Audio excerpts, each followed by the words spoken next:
D-Mace, Fingan, and Donick, 102.5, 106.3 The Game. Broadcasting from the Busy Bee Plumbing, Heating, and Air Conditioning Game Nashville studios, home of the $99 yearly Beehive membership, where the buzz is always about great service. Adam Vingan, Willie Donick, David Janes here with you. Derek Mason, unfortunately, out again today, under the weather. Get well soon, D-Mace. I am live at Mellow Mushroom on Broadway, right next door to Bridgestone Arena. I see the big banner out in front, home of SEC basketball, and that's why we are here. The SEC tournament begins today at noon. Games all day long. Again, I am out at Mellow Mushroom next door to Bridgestone Arena on Broadway. We've got plenty of drink specials for you here. $5 Miller High Lifes, $5 Sangria, $5 Dolce Vita Tequila. And all week long, if you have an SEC tournament ticket, you will get 10% off your bill. So come join us. Willie, as I was walking over here, and by the way, Willie is out in California with the Nashville Predators. The Predators extended their winning streak last night by defeating the San Jose Sharks. They will be back in action on Friday in the first half of a back-to-back against the Anaheim Ducks. But Willie, as I was walking from the parking lot to Mellow Mushroom, it reminded me of when I moved here 10 years ago. This week represents 10 years since I moved to Nashville. And although the Kentucky Wildcats don't play, I don't think until Friday, plenty of Wildcats fans on Broadway. I'm sure that fills you with glee. Well, it doesn't surprise me one bit. I'm curious how many fans from Texas and Oklahoma come up to the first SEC tournament that their teams have been involved in. I would think there's some fans of those teams that would enjoy a week vacation in Nashville. Both of those teams squarely on the bubble, so that's one I'm looking forward to. You could have said just about anything about Kentucky fans, and I would have been able to paint the picture of what that's looking like. I mean, they just take over the building, as you're going to see when they play. They have the system down of how to get the tickets to the other sessions. Like if you want to sell your tickets, you will not have to walk more than a half a block to find a Kentucky fan that's ready to buy the rest of your tickets once your team is eliminated. They have got that system down pat. So action begins at the SEC tournament at noon with South Carolina and Arkansas. Vanderbilt will be in action at roughly 2:30 against Texas. You can hear coverage of that game right here on 102.5, 106.3 The Game. LSU and Mississippi State kick off the night session at 6 o'clock, followed by Oklahoma and Georgia in the nightcap. I know for us college basketball fans, Willie, this is the time of year we get really excited about. I know that the powerhouse SEC teams won't be in action for a couple of days, but these games are meaningful. Arkansas, I think they need to avoid a letdown against South Carolina just to make sure they get into the NCAA tournament. Texas is a desperate team. They play Vanderbilt, which has lost its past couple of games since we declared they were a lock for the NCAA tournament. Georgia and Oklahoma, another intriguing game as well. Yeah, there's a lot of bubble games today, a lot of bubble games. And we'll be updating those as they get going. Texas and Vanderbilt, that is a huge game for Texas. Vanderbilt, I think, is okay, even if they lose. But I hesitate to say that because you know Coach Willie, Adam, I'm always going to start sweating no matter what. And I do see that ESPN's Neil Payne has them down to a 75%. But they're not near the cut line right now. But if a crazy week were to happen, I think there could be some sweating if Vanderbilt doesn't do well today. But Texas is a team that absolutely has to win this game and maybe win a couple more. So you're going to see everything that Texas has got. Vanderbilt is a slight favorite, very slight, but this is really a toss-up game. Texas has got tremendous talent. So I know I'm very curious to see what Vanderbilt brings to the table today. And as you mentioned, another big one later for the SEC. Actually, there's a couple. Arkansas, that's a game against South Carolina that they really need to win. South Carolina is a really good 12-9. 12-19, 2-16 team. The record sounds awful, but they're not an easy out. They beat Arkansas, if you remember, earlier in the season, just a couple of weeks ago. So Arkansas is trying to make amends for that. They probably will feel a lot better if they win that game. I think they're in good shape. And then Oklahoma, I think, is probably in a must-win against Georgia. Georgia, not so much in a must-win. But if you look around the country, there's a lot of games like that. There'll be some bubbles burst today, and there's always a team or two, Adam, that probably has no shot of making it, that will make a deep run and win their tournament, and that will knock somebody out of the tournament. We will keep you updated on all SEC tournament action. The first game gets underway here in less than an hour right across the street at Bridgestone Arena. The Gamecocks against the Razorbacks. Speaking of bubbles bursting, Willie Donick, Ryan Stonehouse's Tennessee Titans career came to an end yesterday. The Titans released Ryan Stonehouse and signed Johnny Hekker, a four-time Pro Bowler, a four-time first-team All-Pro punter. Came as a bit of a shock, but Willie, as you said when I texted our group chain about the news of Ryan Stonehouse, your response was, I called it. So Ryan Stonehouse no longer punting for the Tennessee Titans.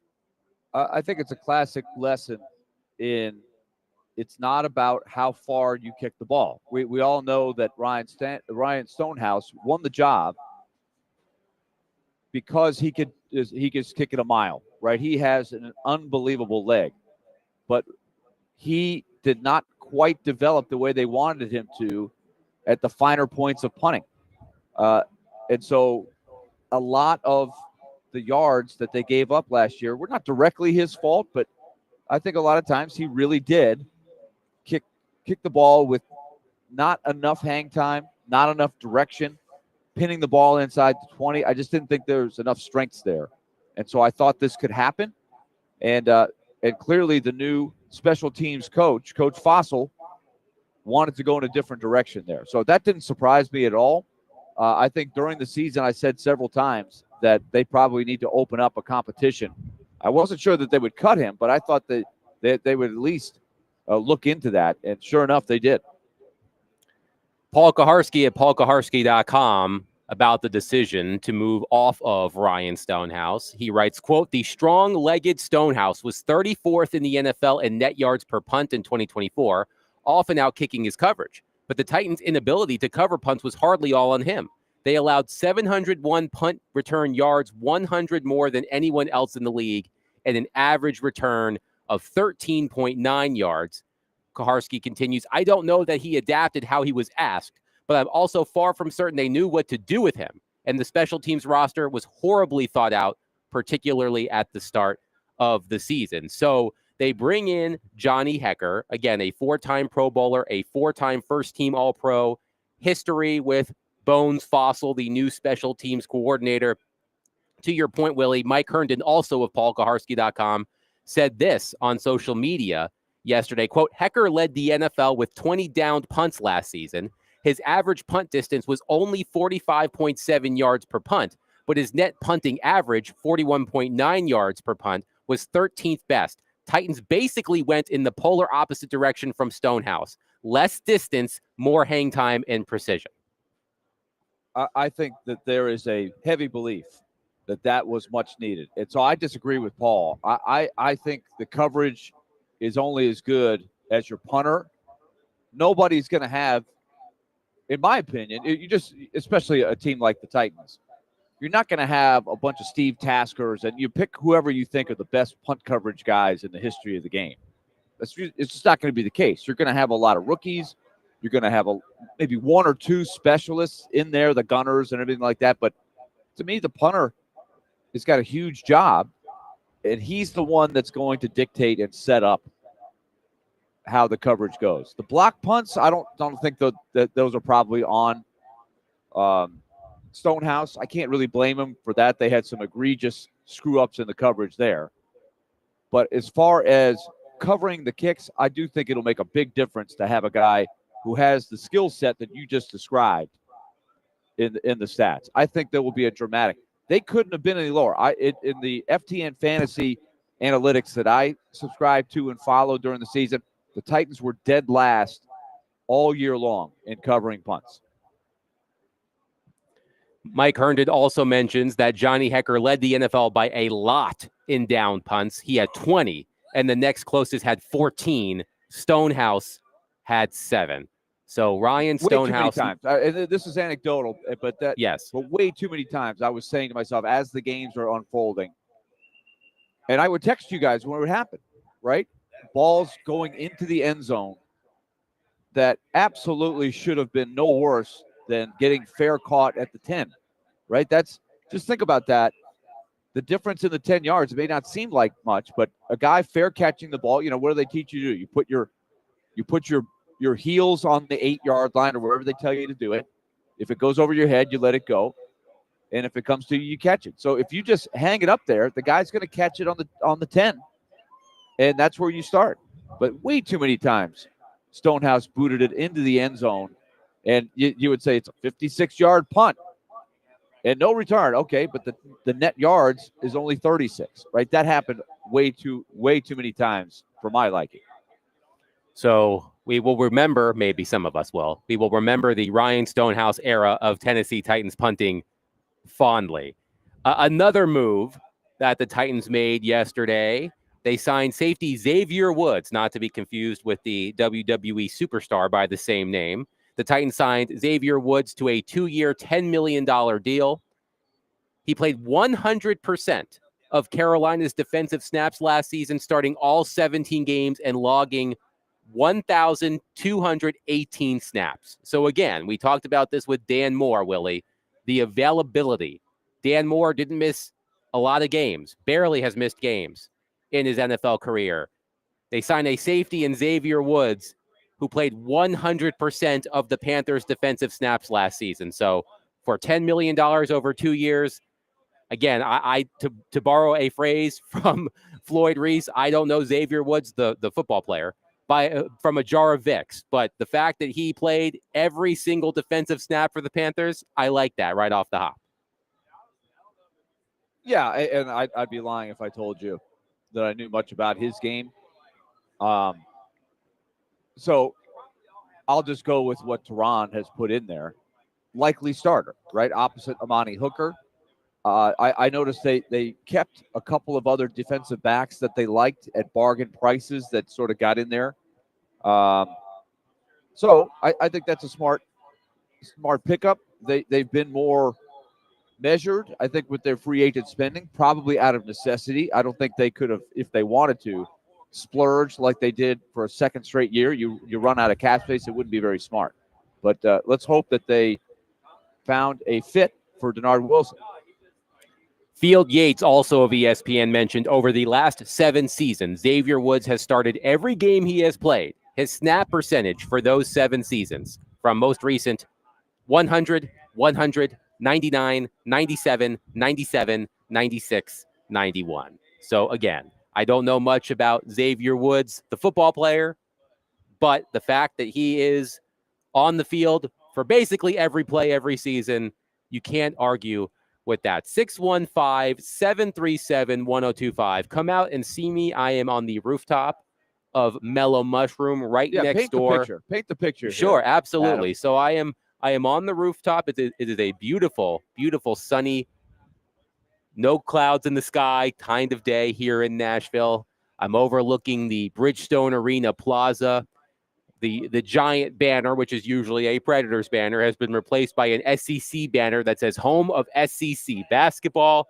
I actually even saw a virtual Florida Gators billboard across the street by Assembly Food Hall. So the Gators making their presence known in Nashville. Come out and see me. Drink specials. If you have an SEC tournament ticket, you will get 10% off your bill. The specials: $5 Miller High Lifes, $5 Sangria, $5 Dolce Vita Tequila.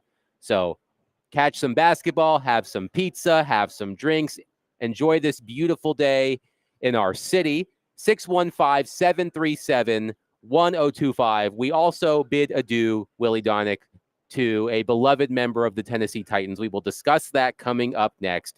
Let us know what you think. 615-737-1025. You can join 1025 and 1063 The Game for an SEC watch party, as I just mentioned. Tomorrow, we will be broadcasting live across the street from 9 a.m. to 6 p.m. at Assembly Food Hall, and we will be at the pub in the Gulch on Friday, just a short walk from Bridgestone Arena. For more details, visit theGameNashville.com/events. On-site coverage of the SEC tournament presented by Toyota.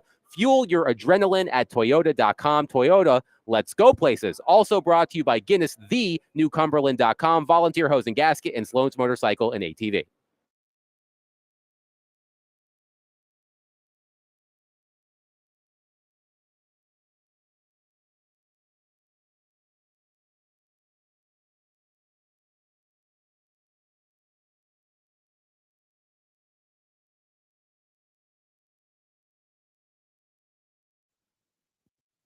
All right, let's talk Lone Pronto. Remember their game. We're going to talk about game a lot this week with all of the fun games that are going on. And yes, Lone Pronto can get you money fast from your home's equity. That's their game. And they've got a great engine to do it. They are the best. They're the leader in quickly converting home equity into cold hard cash so you can pay off the bills you need or start a home improvement project. If that's what you want to do, reinvest in your home and make it more valuable. They've got several easy options to let you access that cash for your home's equity. It's your money. The average homeowner has over $300,000 in equity. No paperwork, no cumbersome process, no junk fees, often no appraisal. Get approved in as little as 1 day, no hard credit pull up front. So let's say you take out $100,000, you could take part of the money, get the credit card bill to zero. Take another part of the money, knock out the remaining car payments, and get those interest payments down to nothing. So that's what you can do through Lone Pronto. Just give them a call. Find out. 615-499-5780. That's 615-499-5780. Or go to loanpronto.com. That's loanpronto.com. Equal housing lender. NMLS 1661781. Subject to lender approval. NMLSconsumeraccess.org.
Tune in to 102.5, 106.3 The Game later this afternoon for Vanderbilt men's basketball as the 12th seeded Commodores take on the 13th seeded Texas Longhorns in the SEC men's basketball tournament. Tip-off is at 2:30 p.m. and the pregame will begin right after DVD at 2 o'clock. Coverage is also available on 102.5 The Game app and at thegamenashville.com. Adam Ving and Willie Donick here with you. I am out at Mellow Mushroom on Broadway, right next door to Bridgestone Arena. The first game of the SEC tournament will be underway here in roughly 35 minutes. South Carolina and Arkansas will kick off the proceedings as the SEC men's basketball tournament takes over Bridgestone Arena. Willie Donick, yesterday, the Tennessee Titans, they bid farewell to a beloved member of their organization, Nick Westbrook-Ikhine.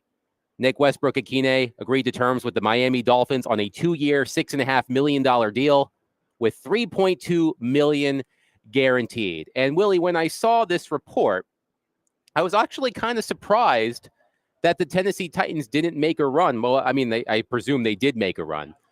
But when we had Teron Davenport on Monday, and I asked him what he thought Nick Westbrook-Ikhine's market would be in free agency, he mentioned, I believe, figures starting at, upwards of 7 to 10. So to get Nick Westbrook-Ikhine signed, 2 years, $6.5 million deal with $3.2 million guaranteed. My question is, why weren't the Titans presumably willing to pay that for a player they know well, a player who had a career high 9 receiving touchdowns last season, a team that needs wide receivers? I was surprised. And so Terry McCormick said today that he was told that the Titans had a comparable offer to Nick Westbrook-Ikhine, but he opted to go with the Dolphins instead. Interesting. Okay. And so I don't know the order of operations or how it happened, but of course the Titans did end up signing Van Jefferson, a guy who played at Ravenwood High School, an outstanding high school player for the Ravens back in the day. Those Ravens, not David James and Derek Mason's Ravens. But he's been a solid pro for a long time. But, when you have a fit, right, you have the same offensive coordinator, and a guy has his best season, which Nick Westbrook-Ikhine had. His efficiency ratings were off the chart. It's not just the touchdowns, right? But when they threw it to him, good things happened, way more so than anybody else they had on a very inefficient offense. That surprised me some. I don't know if he just wanted to change the scenery, but to me, that's risky too from his perspective, right? He's going into the unknown. When you change offenses, how do you know how you're going to fit? It is obviously a more high-powered offense. Nick Westbrook-Ikhine is going to be playing around a lot of good players. He'll probably find his niche there. But that one did create some head-scratching for me. You mentioned Van Jefferson. The Tennessee Titans have agreed to terms on a 1-year deal worth up to $2.5 million with Van Jefferson, that according to Jordan Schultz. Van Jefferson had a breakout season in 2021 with the LA Rams. He had 802 receiving yards. He had 50 receptions, 802 receiving yards, and 6 touchdowns with the LA Rams in 2021. Over the past few years, he's bounced around. He played with the Rams, he played with the Falcons, and he played with the Steelers. If I recall correctly, guys, Van Jefferson dropped what should have been an easy catch at the end of the Falcons-Titans game in Will Levis's debut. I think that's right. Do you either of you guys remember that, or am I completely off? I don't remember that specifically. The things I remember. But so Van Jefferson in LA in 2021, 50 receptions, 802 yards, 6 touchdowns. Since then, so 2022 through 2024, 68 receptions, 854 yards, and 5 touchdowns. So over the past few years, he has failed combined to replicate his production from his breakout season. Van Jefferson was a player that Paul Kaharski at his website targeted as someone that the Titans could bring in at wide receiver. He also mentioned Josh Palmer and Dyami Brown, both of whom signed elsewhere. Palmer with the Bills, Brown with the Jags. But you look at this receiving group, Willie, you still have Calvin Ridley. You throw Van Jefferson in the mix. Is wide receiver 2 on this team right now Treylon Burks? Is that what we have come to right now with the Tennessee Titans? A lot can change, but are we? you can tell how people around here feel about Treylon Burks. But Treylon Burks is wide receiver 2, as you can hear, not a popular choice right now. Yeah, well, I think we have to wait and see. I don't think they're done at all. It's just a head scratcher to me. Jefferson is a guy that. What is it about? Is it fair to say like half the price of Nick Westbrook-Ikhine? So if Ikhine was 2 years, $6.5 million, 3.2 guaranteed, Jefferson is up to $2.5 million. So yeah, you could say roughly half, maybe even more than that. It's a budget move.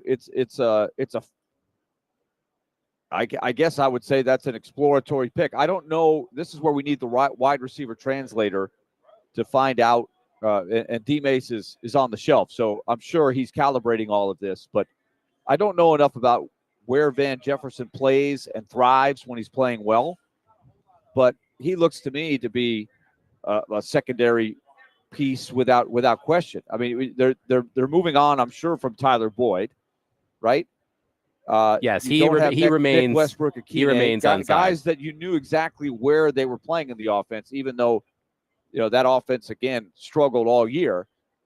But I'm not sure why you wouldn't want Nick Westbrook-Ikhine. They must have something bigger in mind, and I don't know if that's going to be a draft pick somewhere in there, or they've got some money to go after somebody else. I was a little surprised that DeAndre Hopkins found a home as quickly as he did. So there's a bunch of guys out there.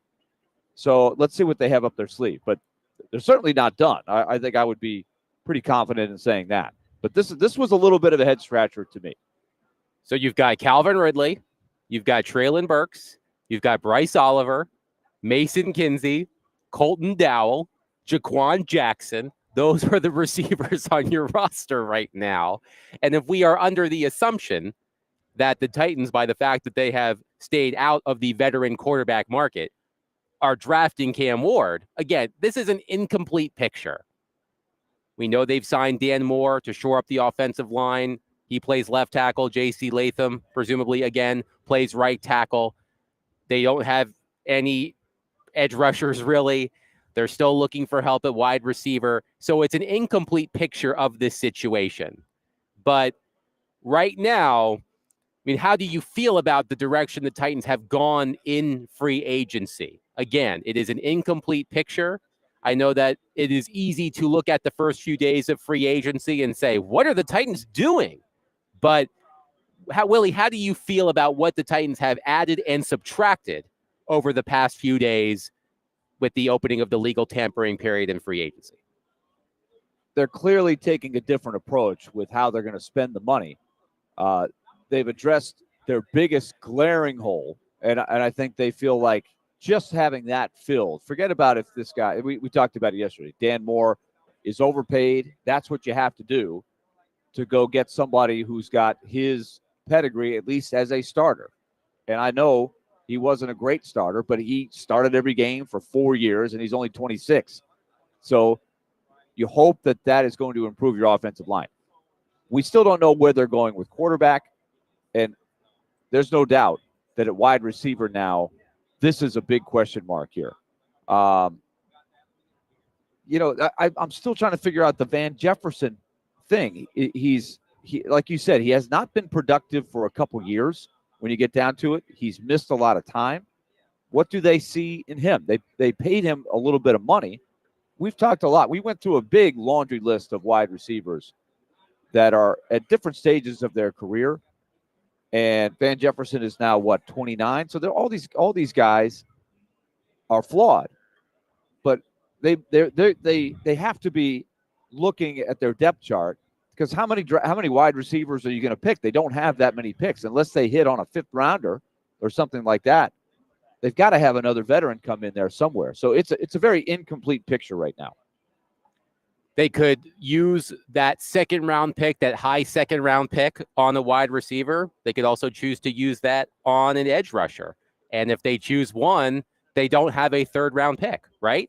So maybe they make another move to get back into the third round to draft a receiver. But where they are right now, there are a lot of question marks about the receiving group. And if the Titans ultimately decide to draft Cam Ward, you've got to ask, who's he going to throw the ball to? We know who's going to be protecting him. That's good.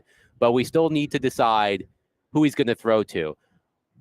615-737-1025. Ben on our text line says, I think the receiving room is fine considering I would sit Cam for a year, assuming that's who we draft. Well, whoever, if it's not Cam Ward at starting quarterback, that player has to be able to throw the ball to someone. I guess you could throw Chigakonku in this mix, right? Because he does catch passes, but I'm not super thrilled with Chigakonku. Again, it's an incomplete picture. A lot is going to change over the coming weeks.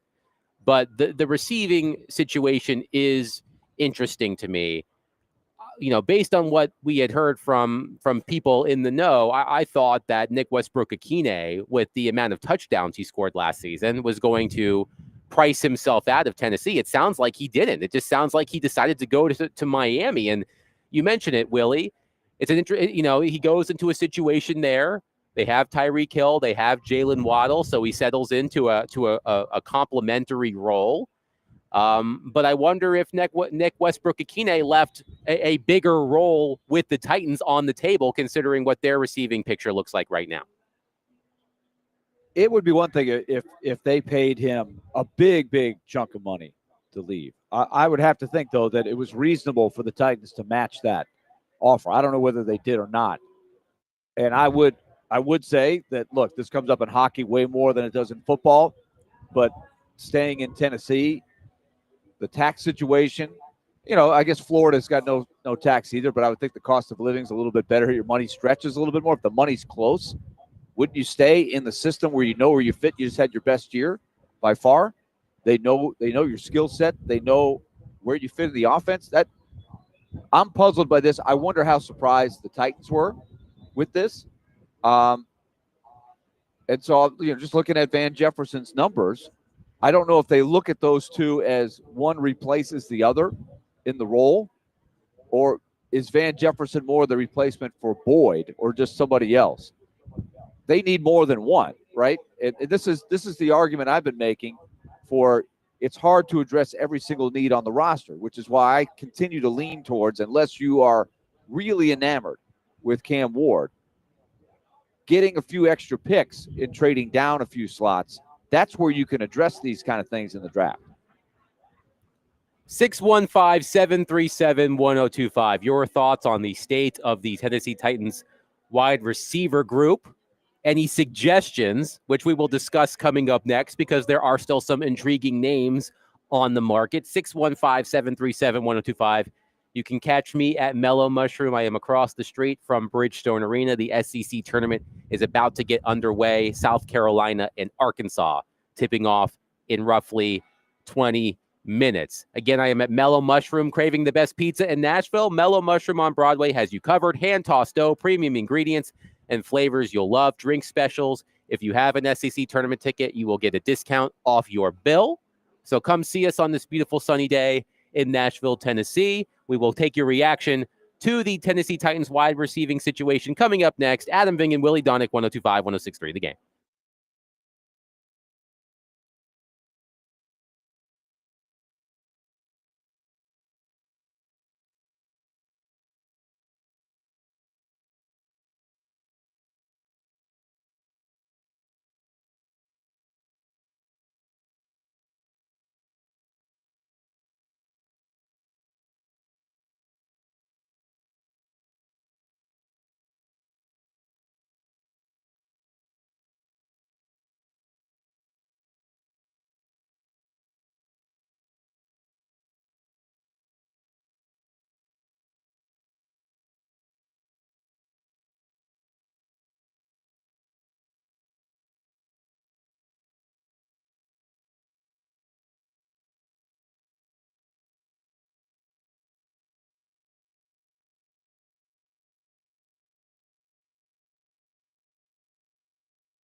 It's St. Patrick's Day weekend, and we are celebrating in East Nashville. Come out and join 102.5 The Game in 5 points for the official Nashville St. Patrick's Day Parade presented by Aer Lingus, kicking off at 10 a.m.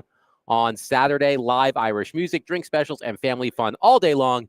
And 102.5 The Game will be on site from 9 to 11 with swag to give away and sign up for a chance to win concert tickets. I will be out there representing the East Siders. Willie Donick, also an East Sider. He would be out there as well, if not for the fact that he is in sunny California. But I will be out at hold this. Hold on. Let me stop you for a second here, Adam, because this is a developing situation here. And absolutely, I would be representing the East Side.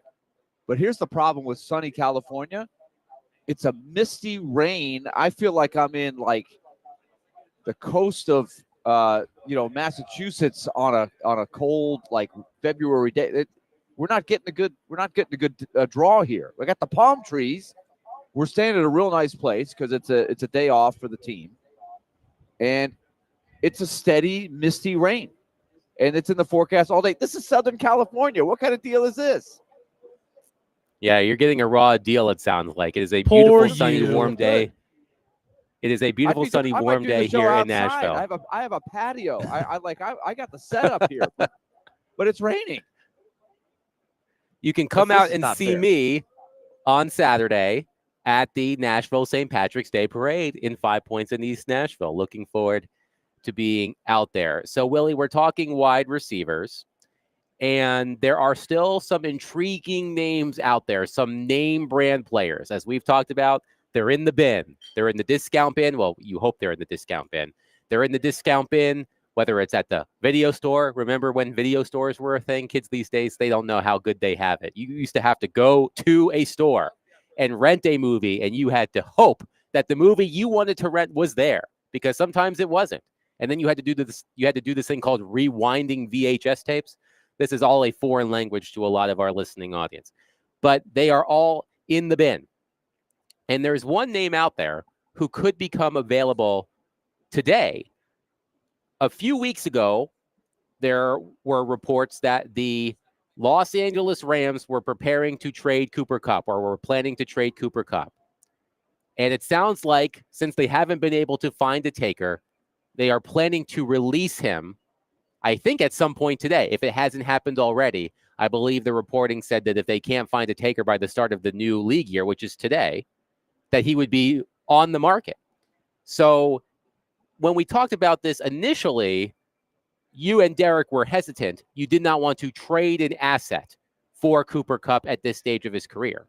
But if Cooper Kupp becomes a free agent, does that change your tune, considering the state of the Titans wide receiving group? It's a good question. I think I was adamant, run the other way from trading for Cooper Kupp. He has not been anywhere close to the productive receiver he was a few years ago when he had the massive year with Triple Crown, 1,900 yards. Yeah, it was the Triple Crown. That was an incredible year. And this is what we discussed a lot, and Derek does a better job of breaking it down than I do, of the unique way that the Rams use their wide receivers, and Puka Nacua is the latest guy that benefits from this. And whether they could make that translation to Cooper Kupp, I think you would just have to realize you're getting a scaled-down version at age 32. So the money would have to work accordingly. It is much more in the, on the radar now, because he's a free agent. You're not having to trade for him, and now you can control what you're willing to offer him. At the right price, I'm not against it. Is he, at this stage of his career, an upgrade over Tyler Boyd? Maybe. But I say maybe because he only averaged 10.6 yards per catch last year, Cooper Kupp. So it was not a great year at all, and he's got major health issues. 3 straight years of playing no more than 12 games. So buyer beware. So I think at this point he's in the bargain bin, right? He would have to be in the bin for me to even shop there. I was talking about this with Jake Lyman yesterday, and right on cue, I was saying to Jake, I'm sure there are Titans fans who are listening to this and saying, why would Cooper Kupp want to come to the crappy Titans? And just as I said that, somebody texted in and said, why would he want to come to a last place team? And my response was, it's all about the money. Myles Garrett, thank you, David. Myles Garrett spent weeks doing interviews talking about how he wanted to be traded from the Cleveland Browns. He wanted to go to a winner. He wanted to compete for the Super Bowl. And then what happened? The Browns backed up the Brinks truck, and that was all it took. And Myles Garrett was back in Cleveland, which he wanted to leave. So Cooper Kupp at this stage of his career, he's won the Triple Crown. He's won the Super Bowl. He might want to give it one more go. But if the Titans are willing to pay him more than anybody else, why not consider it at this stage of his career? But what would we be looking at here? Like his numbers were so far below what they were. Like the efficiency rating for him, and this is a guy that they still threw the ball to quite a bit. It was well below average efficiency. I believe Jake Lyman said, according to, I think it was Spot Track, that the contract projection worked out to, I want to say, $11 million per season. I think it was a 2-year, $22 million deal, something like that. I just don't. Look, they have to have somebody, right? We just went through their depth chart right now. They've got to have somebody, but I just don't know that that's good money at this point. And like you were saying, like you might have to maybe overpay him to come to a team that is rebuilding. So I'm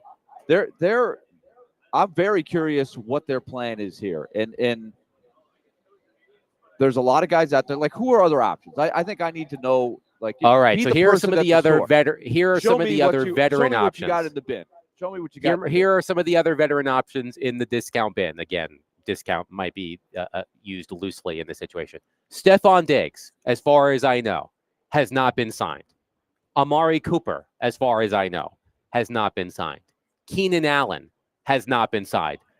I guess you could bring back Tyler Boyd if you wanted to, but so let's throw those three names out there: Stephon Diggs, Amari Cooper, and Keenan Allen. Let's throw them in the bin along with Cooper Kupp for this conversation. Okay, well, Keenan Allen and Stephon Diggs, they're more of your outside receivers. I think this is where we're missing D-Mace. So we're soldiering on with how a guy fits, because not all wide receivers play the same exact spot. You have to know where you're going to use them. For example, Tyler Boyd, they're moving on. We know he was almost exclusively a slot guy, right? Yes. And I don't know. We mentioned the Rams offense and how they used Kupp. That's a unique skill set. So where does he fit in the Titans offense? Is he a guy you would look at on the outside? But Keenan Allen, I think, is a more traditional outside guy. So what's he got left? None of the you're right. They're all. Let me throw one more. Let me throw one more in there that I forgot. Tyler Lockett. Tyler Lockett is available as well. Lockett is getting up there in age. Let's just look at what Lockett. They're all getting up there. They're all getting up there in age, right? That's why they're available. Right. They're major flaws. Like who would be the band that maybe is like I'm thinking, like, you're looking through the bin and you see Eddie Money's greatest hits in the bin, right? And you're like, hey, I haven't heard an Eddie Money song in a long time. He had some pretty good songs. Hey, this is a good deal, right? But it's older, right? But I think that's what we're looking at here. Tyler Lockett is now 32, and he had his least productive season since he was a very, very young player last year. Mm-hmm. But even his production was better than Van Jefferson for sure. And I would say efficiency-wise are right around the same as Cooper Kupp. He played more games than Cooper Kupp. He had better yards per catch. So this is where you really need good scouting, good vision of how a guy fits into your offense. What role would he play? Whose place is he taking? But yeah, Lockett looks like he may not be completely out of gas. Maybe he's still got some production. He's a guy that got targeted over 100 times for 6 straight years, but only was targeted 74 times last year as they brought in Smith and Jigba, and of course they had Metcalf. So if they lost Metcalf, they just traded him. Like, who are the wide receivers for the Seattle? So I think there's a big reshuffling of the market for wide receivers in general. we will keep an eye on it. One texter says, I don't think Cup is an option. If you look at the players they've brought in, they obviously value durability, which is true. We've talked about Dan Moore. We've talked about Xavier Woods, both of whom are almost always on the field. Cooper Kupp, as you mentioned, has been struggling with injuries. 615-737-1025. We'll continue to take your thoughts on that. We will bring Jonathan Hutton from Hot Mike with Hutton and Withrow into the conversation. Coming up next, I am live out at Mellow Mushroom across the street from Bridgestone Arena, home of the SEC men's basketball tournament. The first game of the tournament is set to start in mere minutes. Arkansas and South Carolina. This week's Nashville's best deal is Boomba's Pizza and Watch Bar. Just in time for the SEC tournament, score half off a $30 gift card and enjoy their award-winning pizza and handcrafted beverages. Visit them in East Nashville, Spring Hill, or Murfreesboro. Visit thegamenashville.com/deals now while supplies last.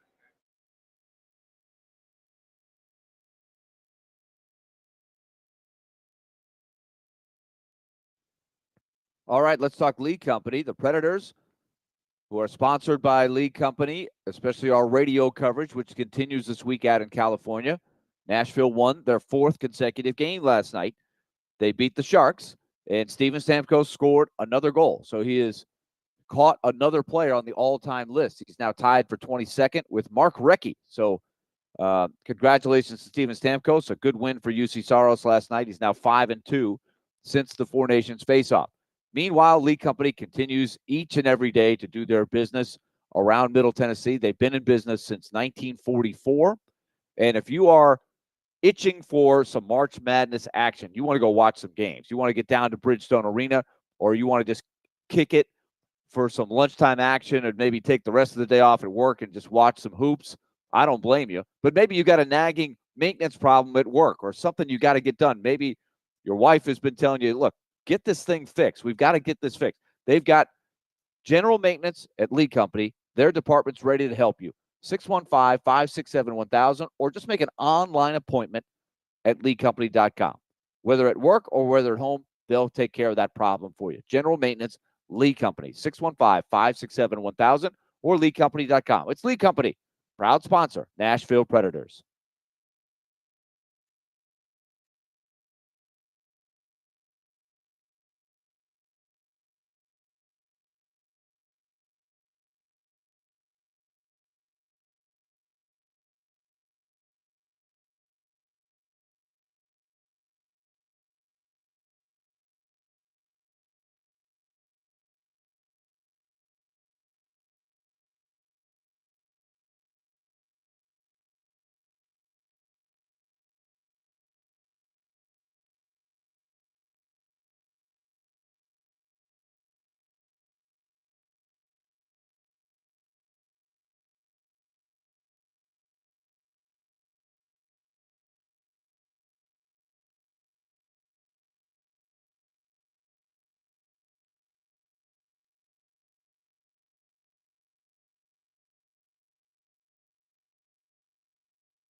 D. Mace Fingan and Donick 1025 1063 The Game. Broadcasting from the Busy Bee Plumbing, Heating, and Air Conditioning Game Nashville studios, home of the $99 yearly Beehive membership, where the buzz is always about great service. Adam Vingan, Willie Donick here with you. I am live out at Mellow Mushroom across the street from Bridgestone Arena. The SEC tournament is underway. Game 1, Arkansas and South Carolina. Come out to Mellow Mushroom, $5 Miller High Lifes, $5 Sangria, $5 Dolce Vita Tequila. And if you have an SEC tournament ticket, you will get 10% off your bill.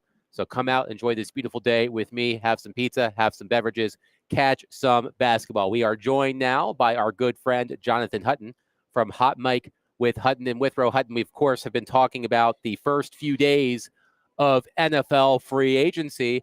What are your thoughts on what the Titans have done so far? Let's start with the big signing, Dan Moore, the offensive tackle from Pittsburgh. Well, good to be with you guys. I don't know which is cooler, the Mellow Mushroom setup or Willie's palatial ski resort that I'm looking at right now. It's actually a golf resort. I think it's a golf resort, to be specific. It is a golf resort, and I do think the ceiling is high enough here. I could put a hoop in here and shoot some free throws. You're like in Jordan's home in Chicago. Yeah, it's awesome. Like I could definitely hoop in here. Hey, good to be with you guys. I think the Titans are doing exactly what they said they were going to do. They weren't going to be extremely busy and just throwing money around everywhere. You mentioned Dan Moore. I mean, they had to overpay somewhere, and you know that they're not going to be overpaying at quarterback. They chose left tackle over wide receiver because they paid the wide receiver last season. And I think the move for Latham ties into this. I'm assuming we'll dive into this somewhat. Just how bad were they at right tackle last year? Latham played left tackle and did not move to right tackle. Radens played right guard and didn't kick out. They had a revolving door at right tackle on pretty much a weekly basis. And now it's presumed he's moving to right tackle, and they're getting their best 5. I think that's great. But, you know, what I don't know is their view of the right tackles in free agency. And had they brought in a right tackle, how would they have graded their O-line had they gone the right side route in free agency and kept Latham at left? I think they went with the best option they had given the market. And the market, I mean, we know how bad offensive line play has been in the NFL recently. You don't let good offensive linemen, like great offensive linemen, franchise type, second, third contract guys go. But, you know, free agents hit the market each year, and the Titans – They had to do something on the offensive line, and this is clearly a Bill Callahan approved move. So speaking of Bill Callahan, Hutton, you look at the state of the offensive line. They still need a right guard. It could be Dylan Radens. By the way, there was a report that Sadiq Charles is apparently coming out of retirement after his abrupt retirement in the middle of training camp last season with the Tennessee. If I'm making the call here, he can go somewhere else. I mean, to retire when he did. Yeah, absolutely. But they still need a right guard. At left tackle, you have a player you just paid 4 years, $82 million, $50 million guaranteed. At left guard, you have the 11th overall pick in the draft. At center, you have one of the highest paid centers in the NFL, although he is coming off of a significant injury. Right guard, TBD. Right tackle, the 7th overall pick in the draft. It feels like on paper, this is the best line they've had in quite a while. You know, it's certainly up to Bill Callahan, among others, to make sure that this line can actually hold up for once. Yeah, I mean, this is draft, develop, retain, and they've drafted up front. They haven't been able to retain, or they didn't want to. And no matter how you look at it right now, they are better off with the way it's set currently than Nicholas Petit-Frere, Ojukwu, Jalen Duncan, Isaiah Prince. I'm leaving someone else out. I mean, it was awful. And what they've done is they've strengthened both sides of their line. Did you say Leroy? Is it Leroy Watson? Did you say Leroy Watson? Was he in that group too? I didn't say. Yeah, there's probably a couple more. But look, I understand that the conversation about last year's first round pick now moving to the right after selling the left. But it's not hard to sell me on the fact that, hey, we're moving him to right because we didn't like the options at right tackle. This guy's a pure left tackle. We're making the move because we need to.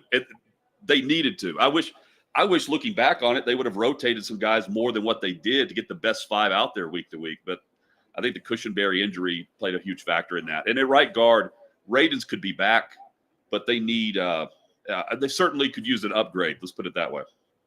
We're talking to Jonathan Hutton. So, Hut, before we ask about some other names here that we've been kicking around, Yeah. what's the budget looking like right now for them? How is their checkbook? Remember last year they just went on a spree, right? It's hard to do that every year, but in this year it seems like they're more measured. You just mentioned they had to go out and address the gaping hole. They knew they would have to overpay to do it. So what does that leave them with? Well, I'm looking it up right now as we speak. Let's see, top 51.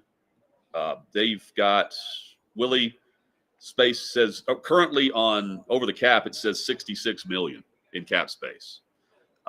They have 93 million tied up on offense, 114 on defense currently. And I'm going to scroll down briefly just to see if they've added anybody that has recently signed or not. And I don't notice anybody updated on this, but this is as accurate as going into the new league year, which is just underway. So I say that they're doing exactly what they should do right now at this point of free agency, Willie, which is allow the market to set itself. Van Jefferson, for instance, it's a 1 year, $2.5 million contract. That's nothing. And that's probably the fourth receiver in the mix. Like, they had to overpay at offensive line. They're certainly at a spot now based on the money that they've handed out last year that they can't just do the same thing and be, as more like Robin Hood than to some of these players. But everybody's getting paid. The cap continues to go up. The cap is up $100 million from 2018 to today. $100 million. Last year, every owner got $377 million from the media deal. Everyone's doing just fine. And I can promise you, I'm not going to remember what guys are getting paid on game day unless they suck. And unfortunately for the Titans, that's been the problem with some of the free agent acquisitions recently. All right, so let's look at the Van Jefferson and the Nick Westbrook-Ikhine. Do you look at those guys as playing the same role, or are those separate things? Did it surprise you that Westbrook-Ikhine left based on everything you just said, for a pretty reasonable price? What happened there? I think it's clear they wanted the 1 year contract. That's how I read this. And it could be the other way too. Nick Westbrook-Ikhine could have wanted out. But I mean, the contract itself leads me to say the Titans just chose not to do the 2 year deal. They wanted the 1 and went with Van Jefferson. I would prefer NWI. Jefferson's hurt quite a bit recently. He's 28, 29 years old. I think he'll be 29 when the season starts. Okay. He's a vertical receiver. I mean, more or less, he's going to be used to draw defenders his way on crossing routes if he's going to line up inside at all, to then get Ridley open. That's in theory what should happen if you're going to your number 1 guy. But currently, I say he's a 4th wide receiver. He's not far down the list right now based on their depth. They've got to add. They don't have picks. They don't have enough picks, I should say. And there's a huge gap between where they pick in the 2nd round to the 4th round. Pick 35 to 103 or 104? That's a long wait. Yeah. So they need more. They need more contracts like this. I don't mind the 1 year deals. That's what Washington was doing, and that's what Chad Brinker said in a piece with Nick Suss, I believe, with the Tennessee. And he said they were really studying that plan and what the Commanders did with some free agent acquisitions last year. A guy like Van Jefferson or Nick Westbrook-Ikhine would qualify for a 1 year contract, and you keep re-upping if you want to as you get the most out of that 1 year deal. I was surprised with the money. I really was for Westbrook-Ikhine. I thought he would get more. And maybe if you're Nick Westbrook-Ikhine, you look at what happened last season, the fact that Brian Callahan tried to make Treylon Burks happen for several weeks before deciding to put Nick Westbrook-Ikhine in the lineup more regularly, and then he started catching all of those touchdown passes. So maybe Westbrook-Ikhine said, screw you guys, I'm going to Miami. That might have been as simple as that. And look, I think if we're being honest and reasonable here, NWI is unlikely to repeat the numbers that we just saw. Of course, absolutely. The 8 players or so ahead of him in touchdown receptions are weekly fantasy football legends, and so was he last year, around week 4 until the end of the year. Callahan admitted that he apologized to him in the exit interview, saying that he didn't get to him fast enough and work more plays in for him. But I mean, he had as many touchdown receptions as Harold Landry had sacks. So in perspective, both of those players are no longer on the roster, and both meant a lot compared to the rest of the team for what they produced for a bad football team overall. Jonathan Hutton is with us. A couple of quick scores for the early games that are just getting going. South Carolina, an early 10-9 lead as the SEC tournament gets going downtown, right near where Adam is. Arkansas needs to win. Another team that really needs to win is Cincinnati. They're trailing number 12 Iowa State 26-15 late in the first half. Those are the two to keep your eye on early on here. So, what about other wide receivers? We just went through the bin, right? Adam and I were just looking through. Let's just digging names under there. We came up with Keenan Allen. Okay. We came up with Cooper Kupp, Stephon Diggs. I think is still out there. Tyler Lockett. They're all flawed. Amari Cooper. Amari Cooper. So is there anybody that you think is a fit for there or anything you're hearing? Because you feel like you've got to have another guy in the mix here. Well, I mean, Cooper Kupp, I know you want him on the field, but the dude catches the football. He's a big moment player. I'm looking at those type players, Willie, experienced in the moment. You know, like you need a first down on a drive where you could go tie a football game. That's who I want, and they don't have enough of those players. So, I mean, everybody you just named, I think the Titans should be interested in, based on the room I'm looking at, and the number of picks or the small number of picks that they currently hold. They got to go quarterback at some point. They got to find that solution if they can, or they at least have to roll the dice based on where they are with the number 1 overall pick. And if they don't, if they trade down, they can add a receiver in Hunter if they want. But they also need pass rush. They need inside linebacker. They need another defensive back. They have just look anywhere. And in terms of the market itself, the market will be lower at wide receiver right now as every day ticks by because of the group that's available. I mean, they're all just sitting out there floating around. You don't have to rush out and get and pluck one of those guys out of free agency right now, unless you just love the current 1-year option that they're going to allow you to do. And the players don't have to do that either. They don't want the 1-year option if they can get 2 or 3 and get a larger signing bonus. That's a good point. There's a lot more supply out there of wide receivers, and they could get the deal that they're looking for if they've got a budget there. Willie, so that'll be something to watch. There's Willie, a lot of names. Here, no doubt. And so here's another way I would qualify the type of player I'm looking for. If he's a number 3 guy in an injury situation, can he be a number 2 for us on game day? Can he step up one level further? That's assumed that some of the guys that they brought in last year would do. We didn't see that on a weekly basis. We know at this point, Treylon Burks is not that guy. He's not stepping up to that level. They need the players that can do that. Kupp, Keenan Allen, those guys, I would say, are alphas. I want that mentality at that position for the role that they're going to play on this depth chart. That's a great point. A lot of these guys are ex number 1s, and now are they adaptable to a new role? Where they're no longer maybe the alpha that they once were, getting 120 targets a year. And we're also we're doing this. I know it's a fun game to play. Do they want to come here? Yes. Who's the quarterback? These guys don't want to just break in a rookie. So that's the other factor too. Is that maybe the Titans want to bring someone in. You know, Jefferson gets a chance to come back to his home, so good for him.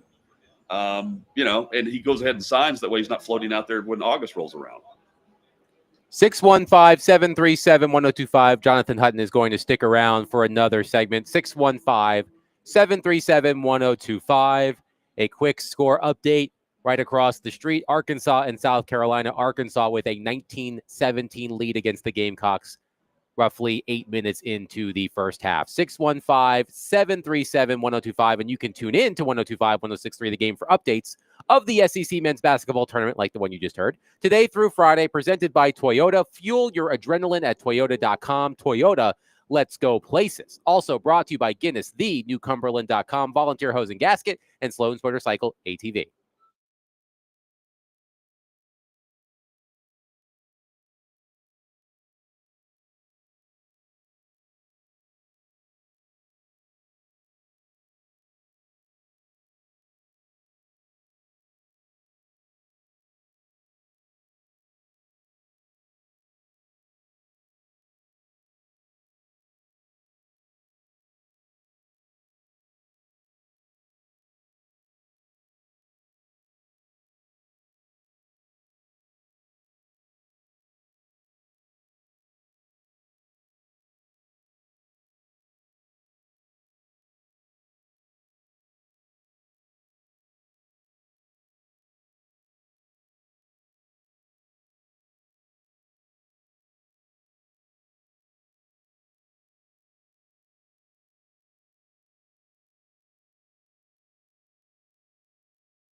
Teammates Vingen and Donick, 102.5, 106.3 The Game. Adam Vingen, Willie Donick, Jonathan Hutton from Hot Mike with Hutton and Withrow joining us. Another quick score update from the SEC tournament.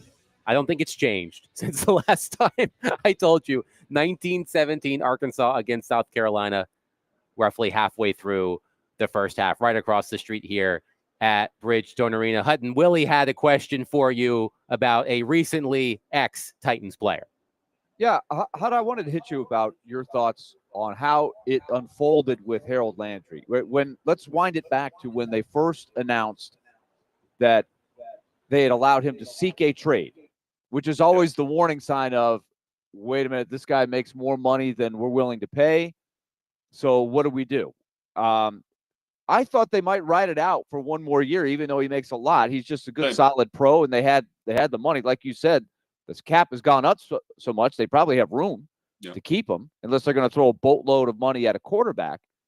So I get it that they're moving on. But then I see him sign a pretty sizable deal with the Titans and Mike Vrabel. Could they have not gotten a pick or something in there? How do you think they handled that? Well, I mean, I think they handled it well. They just didn't get an offer. That because they left it up to Landry and his agent. So the way I take this is, so he was out of guaranteed money. Landry had no more guaranteed money on the final 2 years of his deal. And my perspective would be either the Titans came forward and said, hey, the salary that you're about to make, we want to restructure this. And he said no. Or he wants more money up front than what the Titans are willing to pay. And they said, no, we'll go seek a trade. Now, the reason I say they handled it well, there's only so many players. So we can count what I would say Landry, Simmons, and Hooker on defense that are tradable assets, and they need picks. This is about building up not just the solid core of the top end talent on the roster, which Landry would be a part of just based on his production compared to the rest of the players up front. It's about rebuilding the depth and the 3-year type plan that they laid out with all the draft picks that they want, the top 100 picks. They can't do that right now with what they have. They don't have enough players. They don't have the assets on the roster to move as much as they could. And look, I mean, it is a solid draft for pass rush, edge rushers. So if you're sending Landry and his agent up to Indianapolis to seek a trade, there are a lot of – we could see 6 or 7 drafted in the first round alone. So that's where the draft is very deep and very talented. So it probably didn't get an offer that was worth anything. Maybe a future something late in the 5th, 6th round, a couple of years down the road. I don't know. But if you're New England, they have all the money right now. They're number 1 in cap space. Very familiar. Vrabel's going to love the fact that he's available and he's accountable and he's just a team player. And the Titans didn't love the money. New England has the money. That's what it came down to. There's no reason for New England to trade if you think, oh, they're gonna cut him anyway based on his salary. Yeah, that happens a lot, right? As we know. So I guess then I fall back on, well, why not just keep a solid pro like Landry, who's probably not worth the contract, but you're not up against the cap. So in supporting a young edge rusher, if that's where they go, then doesn't it help to have Landry there? This year, yeah, it does. But how much of what they're doing is about this upcoming season? That's hard to say right now. They're in the middle of their preparation and their build. But I think it's more about the next couple of years, honestly. And Landry was not going to factor into that. I think that's a big part of what they're doing. And they have a number. They've put a salary number on every player on that roster. And I don't think they're going above it whatsoever. That's kind of the restructure of the front office with Borgonzi coming in and Brinker doing the cap and all that. Look, I think that's what they've done at certain spots with Nick Westbrook-Ikhine with a 1-year versus 2-year thing. They had a number on Landry that his number was up, no more guaranteed money. So yeah, go seek a trade, or if you can't get out of here, we're gonna cut ties with you because you're more expensive with us than without. And you're not a part of the long-term plan here anymore. We're not going to extend you. Hutton, we're mad because it's March. Sunday is Selection Sunday, one of my favorite sports days of the year. We're mad because it's March. It's March Madness after all. Got you. So So, with the SEC tournament next door, Selection Sunday just a few days away, Big 12 Commissioner Brett Yormark is in favor of expanding the tournament to 76 teams. 76. And I don't like change. We live in a world where California, Stanford, and SMU are in the Atlantic Coast Conference. Don't even get me started on that. But I don't love the idea of expanding the tournament even more to 76. He said before the Big 12 tournament, quote, I think the economics candidly have to work. CBS and TNT have a marquee television asset with the tournament. I know they know that. But in order for us to expand, they need to come to the table and provide the right economics. What are your thoughts on this plan? Well, the reason why CBS and TNT are together is because neither one wanted to pay the big chunk of it to own all of it. That's number one. And I think it's also throwing out a little bait in the water for some of these streamers to join. If Turner can join CBS, you can have a third partner in there. That's probably what's going to happen. The expansion's interesting. I mean, I'm going to watch it if it happens, but honestly, it's inevitable. That's just everybody's expanding. And of course, Yormark wants it because he's getting less in college football. So he wants more opportunities to join in and be a part of March Madness. I mean, I would too but I mean, it would be cool for, I went to MTSU. It'd be cool if, Conference USA is going to get, 2 bids instead of 1. That's not going to happen. It'll still be the top end teams. And, maybe the SEC would get the entire conference in this year. I think you're just I just feel like you're diluting the product by adding more teams. And Willie and I are basketball purists. Right. And to me, you would have to try to figure out. And this is, look, if you're going to get 12 teams from the SEC, you don't need teams 13, 14, 15. No. But I do think of the Belmonts, the Middle Tennessees. Like Belmont had a really good team. They've had a lot of good teams. They've won 20 games for 15 straight years. If they get the extra bids, right, I think that would be intriguing to me to watch. I don't like it on the surface, but the power conferences don't need more of these teams in. That's not those teams are probably not deserving of getting in there. But I do think of a lot of really good mid-majors that might get in there more. That would be appealing to me. Yeah, and I guess the plan would be to expand the first 4, right? They would expand that. Yeah. Okay. I just want to make sure I have that right. I mean, to get, what was it, 10 more teams? Is that what you said? It would be up to 76, so it would be 8 more teams. 8 more teams. Because they're at 68 right now. Willie, Yormark's viewing his conference as the Belmont of the Power 4. I mean, right. Well, okay. That's what sucks about it. Cincinnati's playing right now. They're 7-13 in the league. They're still in that kind of like first 4 out, next 4 out kind of thing. Yeah. With Lunardi, they're not. That's not a great Cincinnati team. If let's say all of a sudden there's 8 more spots and they're in, that doesn't look like a great extra team in there where the whole nation's going, ooh, we got 76 now. Cincinnati's in there. It just that doesn't do it to me. No, I mean, I wasn't just all gung ho about Dayton either when they did it, but I pay attention to it, and it's a moneymaker, especially if you add more inventory to the contract, and then that's where you're able to sell and license off these games. That's really what it is, and then you spread the wealth to every conference that's involved in it. That's everybody gets paid, and that's where everyone's literally getting paid is with the tournament. Because the college football playoff does their own thing. I get the business model. I don't know about the entertainment value, and it's certainly diluted. But let me, while we're just on this topic, I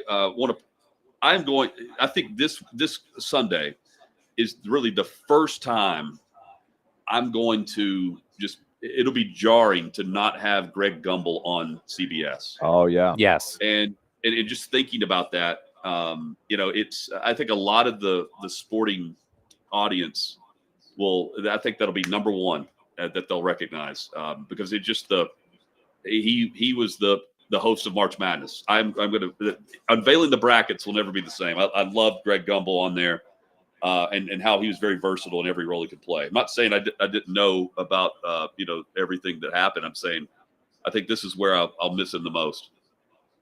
So let's get you out of here on this, Hutton. So with Yep. the SEC tournament underway, the marquee programs won't start play for a couple of days. But of these three teams, Alabama, Florida, and Tennessee, which has the most to lose based on their performance in this tournament? I mean, probably Tennessee, just because I think Tennessee can climb based on other results, right? Bama, I don't. Here's the thing: how much of the seeding's already done when these? So this tournaments is what I think, and Willie, you can correct me if you They'd think already that be I'm wrong. finalized, for all I know. I think that 3 of the 4 number 1 seeds are spoken for. Auburn will be the number 1 overall seed. Duke and Houston. I think those 3 are in Sharpie.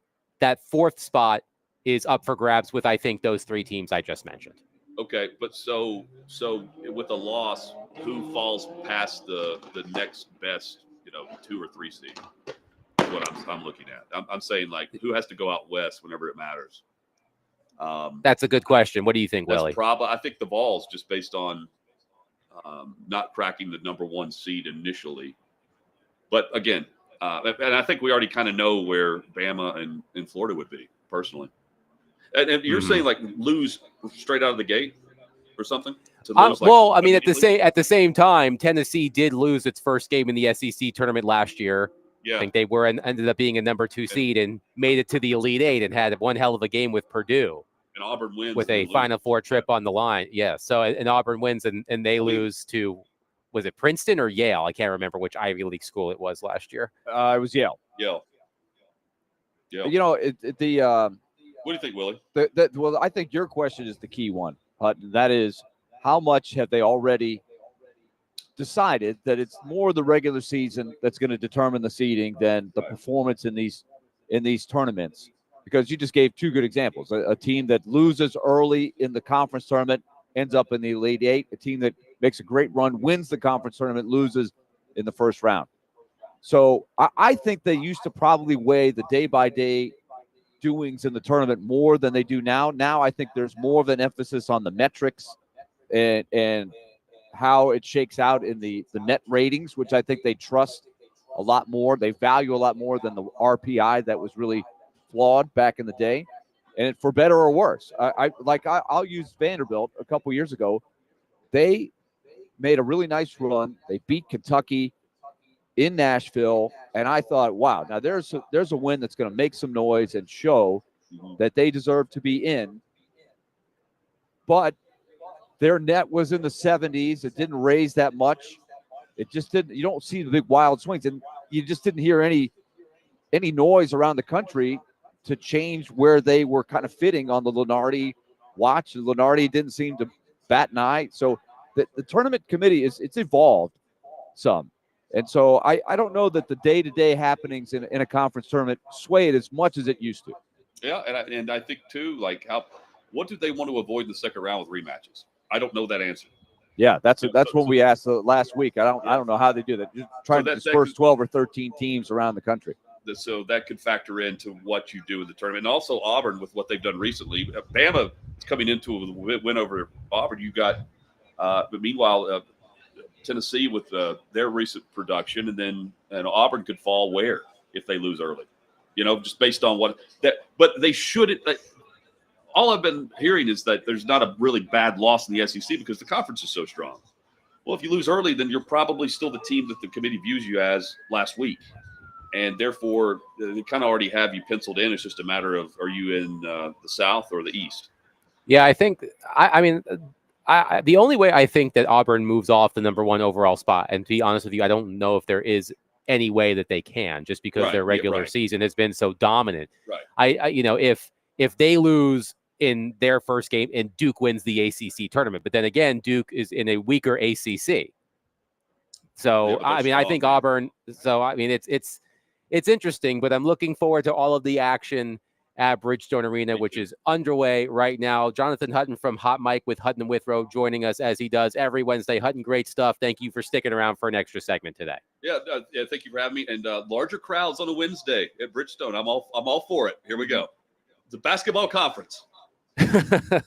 Jonathan Hutton from Hot Mike with Hey, guys. Hutton and Withrow joining us on DVD. Here, a quick score update. Arkansas 32, South Carolina 26, with roughly 5 minutes left in the first half of the SEC tournament opener. Vanderbilt will be in action around roughly 2:30. That game will come on right after our program. Pregame at 2, tip-off at 2:30. 615-737-1025.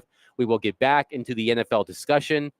We haven't touched on the quarterbacks today, and there was a tweet yesterday about a potential quarterback and the Titans. An interesting one, to say the least. We'll get to that next. Willie Donick, Adam Vingan, 1025, 1063, The Game.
D-Mace, Fingan, and Donick, 1025, 1063 the game.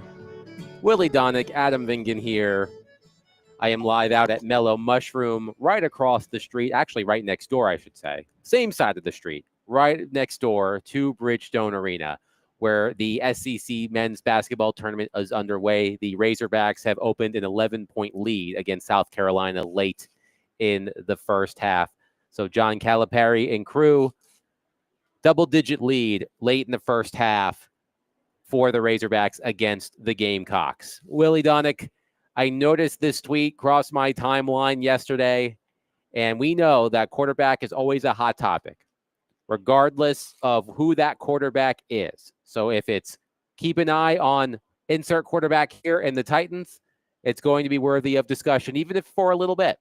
And Ben Volen of the Boston Globe, senior NFL writer, just sent out this tweet yesterday. Quote, keep an eye on Carson Wentz and the Titans.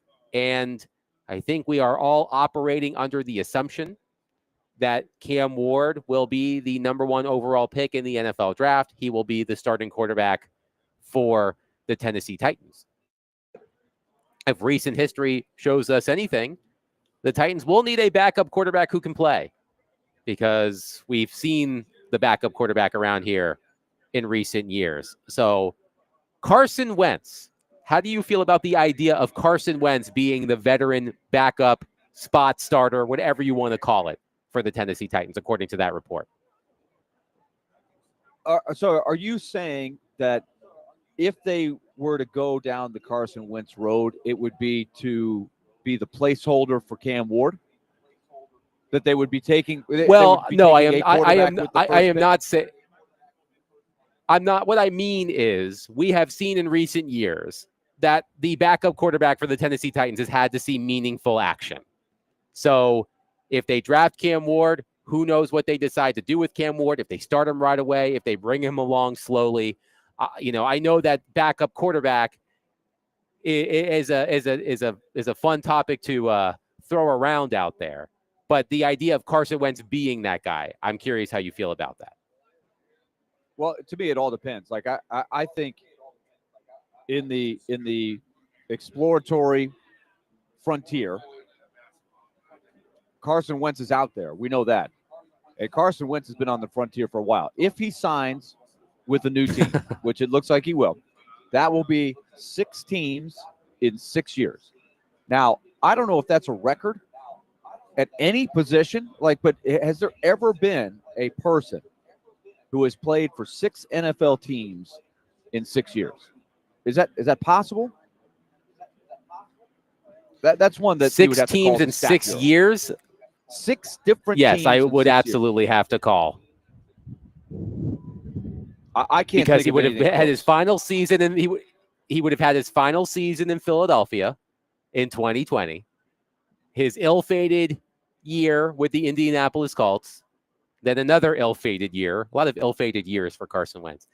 An ill-fated year with the Washington Commanders. I think they were the Commanders at that time, or they may have still been the Washington football team. Then he played backup for the Rams and then backup for the Chiefs. So yes, that would be 6 teams in 6 years.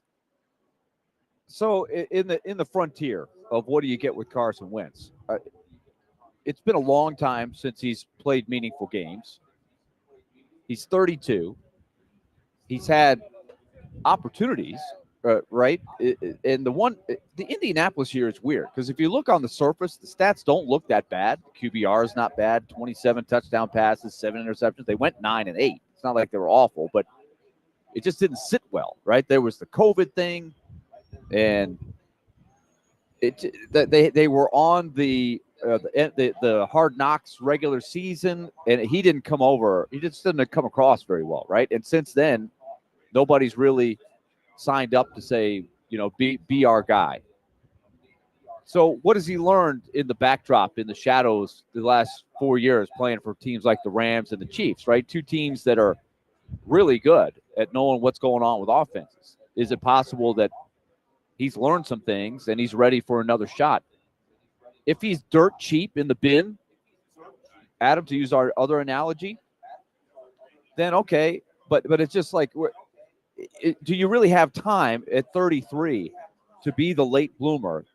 This would be really rare air, right? To be a Jim Plunkett or a Rich Gannon. That's the only kind of guys I can think of who blossomed as 30-somethings and really were good. If you're just trying to get a guy who can take some snaps, okay. But I thought the idea, if you're going to go down this road, was to take a shot at somebody who could be the next Sam Darnold, a bounce-back candidate who you get cheap and then you sign to a team-friendly deal so you don't have to be searching for a quarterback for years and years. So I'm not wild about it. I don't see, unless I'm missing someone obvious, I don't know how many more of those types of quarterbacks are out there. You've mentioned Justin Fields as someone who could be that next Sam Darnold. Yeah, he signed with the obviously New York gone. Jets. Zach Wilson, remember I talked myself into the idea of Zach Wilson for about 40 minutes the other day. He signed with the Miami Dolphins. So I don't know. I mean, I guess Mac Jones, is Mac Jones the only quarterback left who could fill that quote unquote next Sam Darnold type role, or is he too far gone in his career? Mac Jones would be in the right age range and stage of his career to be a bounce back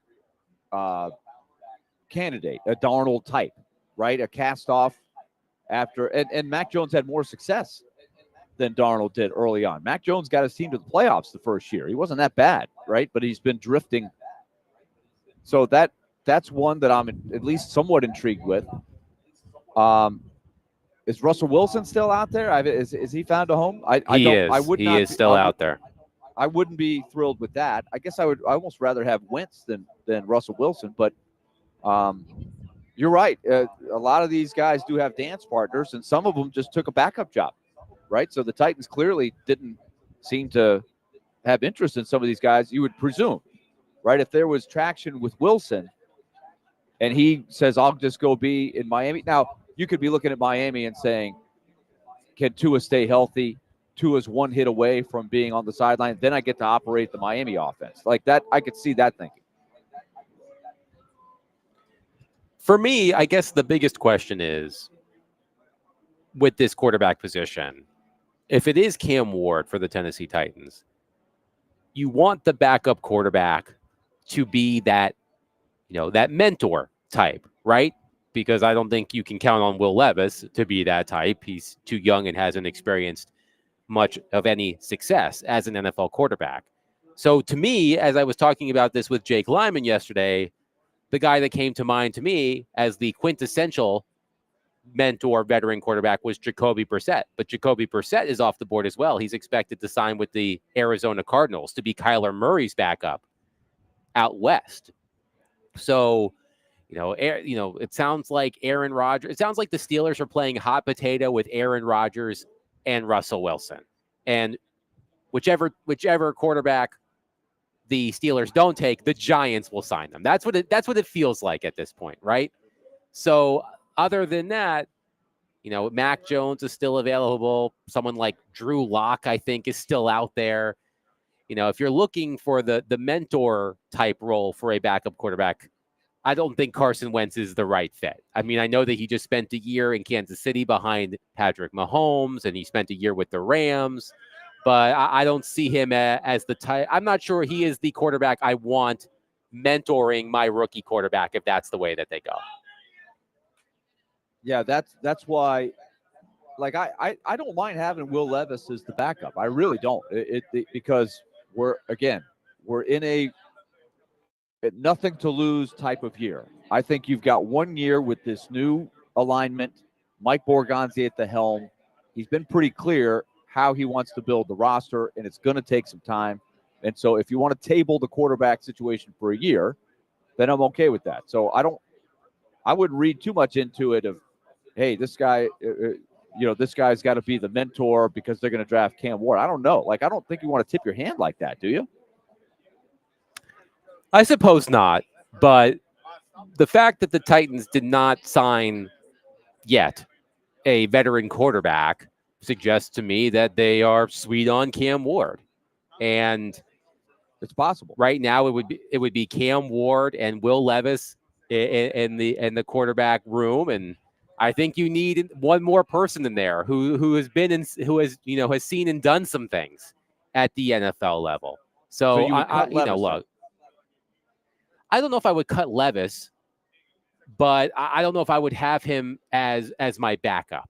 I think I would. Would he? Or I mean, would he accept a third string role? I mean, well, he may not have any other choice.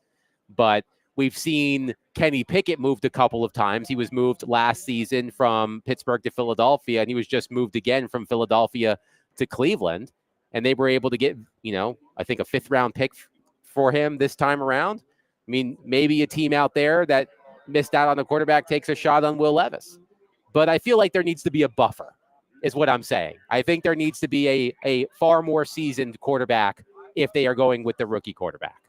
Okay, so let me throw this at you: Wentz and Levis for a year for dirt cheap money. Dirt cheap money. Oh, Obviously, man. Wentz has no value to speak of right now. You could probably get him for a song, right? And there are plenty of songs playing right now on Broadway. That's like the lesser of two evils when you put it like that. To me, I may lean Wentz over Levis if Wentz is cheap, just because at least he has had some strong production at the NFL level. I would say that you would give Wentz the shot, and you would force Levis to try to earn it back, and it could work itself out with injury. I don't know. It's a good question.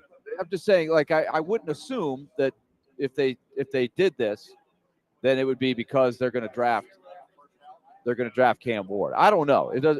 Like, I do think they need leverage for that first pick. They may love Ward, but I think it is notable that a lot of these people that were out there, the Frontier looked like there were a lot of people out there. But like you said, the Joneses, they're gone. Some of these other guys, they're gone. So you're now left with what's left over, and now we're kind of on the prairie, and there's not a lot going on out there. 615-737-1025. Your thoughts on the Titans backup or potentially starting quarterback situation. 615-737-1025. Coming up next, Chris Mason, Predators television analyst, will join us. The Predators extended their winning streak last night to 4 games. They're out in California while the SEC tournament is here. We'll talk all things Predators with Chris Mason coming up next. Willie Donick, Adam Vingan, 1025-1063 The Game.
Shot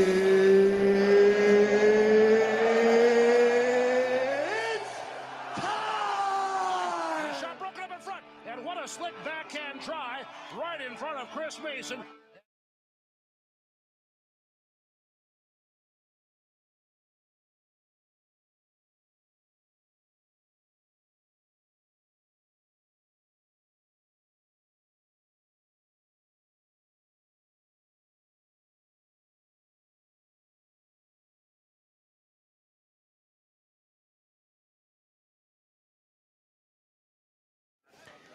D. Mace, Finnegan, and Donick, 102.5, 106.3 The Game. Broadcasting from the Busy Bee Plumbing, Heating, and Air Conditioning Game Nashville studios. Home of the $99 yearly Beehive membership where the buzz is always about great service. Adam Vingan live at Mellow Mushroom on Broadway. Willie Donick in Southern California. Also in Southern California, our next guest, Predators television analyst Chris Mason. Chris, the NHL trade deadline has come and gone. The Predators made 3 moves, trading Gus Nyquist for a second-round draft pick, trading Mark Jankowski for a 5th-round draft pick, and most notably trading Tommy Novak and Luke Schenn for Michael Bunting and a 4th-round draft pick. Your analysis of what Barry Trotz did at the NHL trade deadline. Well, obviously I think I was like, everybody else. I was kind of waiting on Twitter. All the deals are going down and you're seeing all these big moves and the return that everybody's getting. And I was the same. I was like, okay, well, what are the Preds going to do? They've obviously got some pieces and, throughout that day, you keep waiting and you're seeing guys get moved left and right. And I think the deals that he made were fine. And obviously in retrospect, you look back at, the situation with Schenn getting, moved as part of that package with Tommy Novak and the 4th-round pick, and you get Bunting back. So that's one of those ones where you look at after the fact. But after hearing Trotz explain, what his plan was going, that's why I'd love to be a fly on the wall in some of these situations and to see what the process is. That he set values for certain guys, like Colton Sissons, Michael McCarron, Ryan O'Reilly, guys you don't really want to lose, guys that are good culture guys that are for their production and value to your team are under really good contracts. If you trade those guys, you get some assets, you get some draft picks, you're going to have to replace them in the summer, and you're probably going to have to pay more, for the exact same type of player, and you never know what you're going to get. And they targeted Bunting. That's an element that he felt that he really, wanted to get. And I really feel this team, needs a lot more of it to be a little harder to play against, a little more sandpaper, a little more, grind in their game. And Bunting's that player. We'll see. He should hopefully be back here in the next week or two. The one for Gus Nyquist, obviously, I think he was having a tough year. You were able to get a 2nd-round pick for him. And I think they were able to do that because they used a retention spot, which those are so valuable. And I think a lot of times, people, when you're analyzing a trade, you overlook the value of how important having a salary retention spot and using that, increases what you get. So a 2nd round on that one I thought was good, but it was quiet. It was a lot more quiet than I expected. But you still have guys that were rumored to be trading that are still under contract for another year. So if a similar situation ends up next year, you can still move those players and probably get similar value. So a little more quiet than I thought it was going to be, but after hearing him talk, I kind of see the rationale on it. So there was a time not too long ago where Steven Stamkos could not buy a point. He went 13 consecutive games without a point, the longest drought of his Hall of Fame career. Now, all of a sudden, Steven Stamkos can't stop scoring. If my math is right, 9 points in his past 4 games, 5 goals, 4 assists. What have you seen from Stamkos over the past 4 games that maybe was missing in the previous 13? I just think he's finally kind of accepted, everything. I think a lot of times people really underestimate, and it changes from player to player, the impact of being moved to a new situation. I think at first there's obviously a level of disappointment because he wanted to stay in Tampa Bay. He's been there. That's a player that quite honestly should be a lifer in a team. You should never have ever seen Steven Stamkos in another jersey, in my opinion. And I think at first, once you kind of get over that, there's a level of excitement and adrenaline. You're, I'm going to a new team, Nashville. These are great guys, and all these things. And this is a guy that is, used to winning and trying to compete for a Stanley Cup every single year. And you think you're going to come into, a similar situation with all the additions and the year that they had last year. And it was a horrific start for everybody. He's trying to learn a new system. He's trying to play with, he's played with the same guys for the last decade, pretty much, been on the same power play where you don't even really have to think. You just go out there and, you've got success, and your line mates and your personnel, and it's just, tweaking things. And this was a complete shock to the system, I think. And, I know from being traded, and I was never in a place, as long as Stamkos was, and it takes a long time. And I think, eventually you do get over it, and you do kind of accept what the situation is, and you start to embrace that. And I feel, he just had to give in. They're not going to win this year. It's been a terrible, year all around in terms of what the expectations to the actual situation. I just think he's going on and he's having fun. And I think that's the biggest challenge for these guys, is to go out there and kind of play free of the disappointment and that internal pressure that, every game and every time you look at the standings, like, geez, how did we end up here? And now I just think he's just going out there, he's playing, he's having fun. And obviously now we're seeing, the world-class Hall of Fame skill set from Stamkos every night. Talking to Chris Mason, doing a segment on the Predators here as they have won 4 straight games out in California, and next will be in action on Friday night against the Ducks. So, Mace, let's wade through what we're seeing here. They've won 4 in a row. It's all against non-playoff teams, so you have to gauge that. But one thing I'm noticing as they are where they are, and they've now moved on from Tommy Novak, Stamkos, you could argue, is benefiting from playing with Ryan O'Reilly, and this is why it was so important to hang on to O'Reilly. But it shows you the importance of having that other center that helps drive. It seems like whoever is not playing with O'Reilly has trouble getting a lie. Colton Sissons is doing an admirable job. You could put him anywhere, but I think everybody would agree he's not cut out to be a number 2 center. You can play him there, and he'll work hard for you, but they've got to find another solution there. Fedor Svechkov, in the meantime, has had some little flickers here. He's made some really nice plays the last couple of games. So as you look at what they've got, it definitely looks like they've got to try to find another solution there for next year. But in the meantime, this is a great opportunity for Svechkov to try to maybe grab the reins. But he's so young. Yeah, I think he's taken some big strides, and like any young player, he's 21 years old. He came in, playing 3rd and 4th line, started really to see some of the tools he possesses. And then he dipped. I think it was a good thing that I think they tried him up on the 2nd line and, gave him a look at what it's like playing against, either the opponent's 1st or 2nd line. It's different. You've got a lot more defensive responsibility. It gets harder to win faceoffs. You're playing more minutes. You're playing heavier minutes. You're defending more. The margin for error is a lot less when you're playing against those top guys. And he struggled. He had a dip in that, but you don't know, as a player, and that's how you get experience. Is they're doing a good job of putting these young kids now in situations that maybe if they're in a playoff race they probably wouldn't.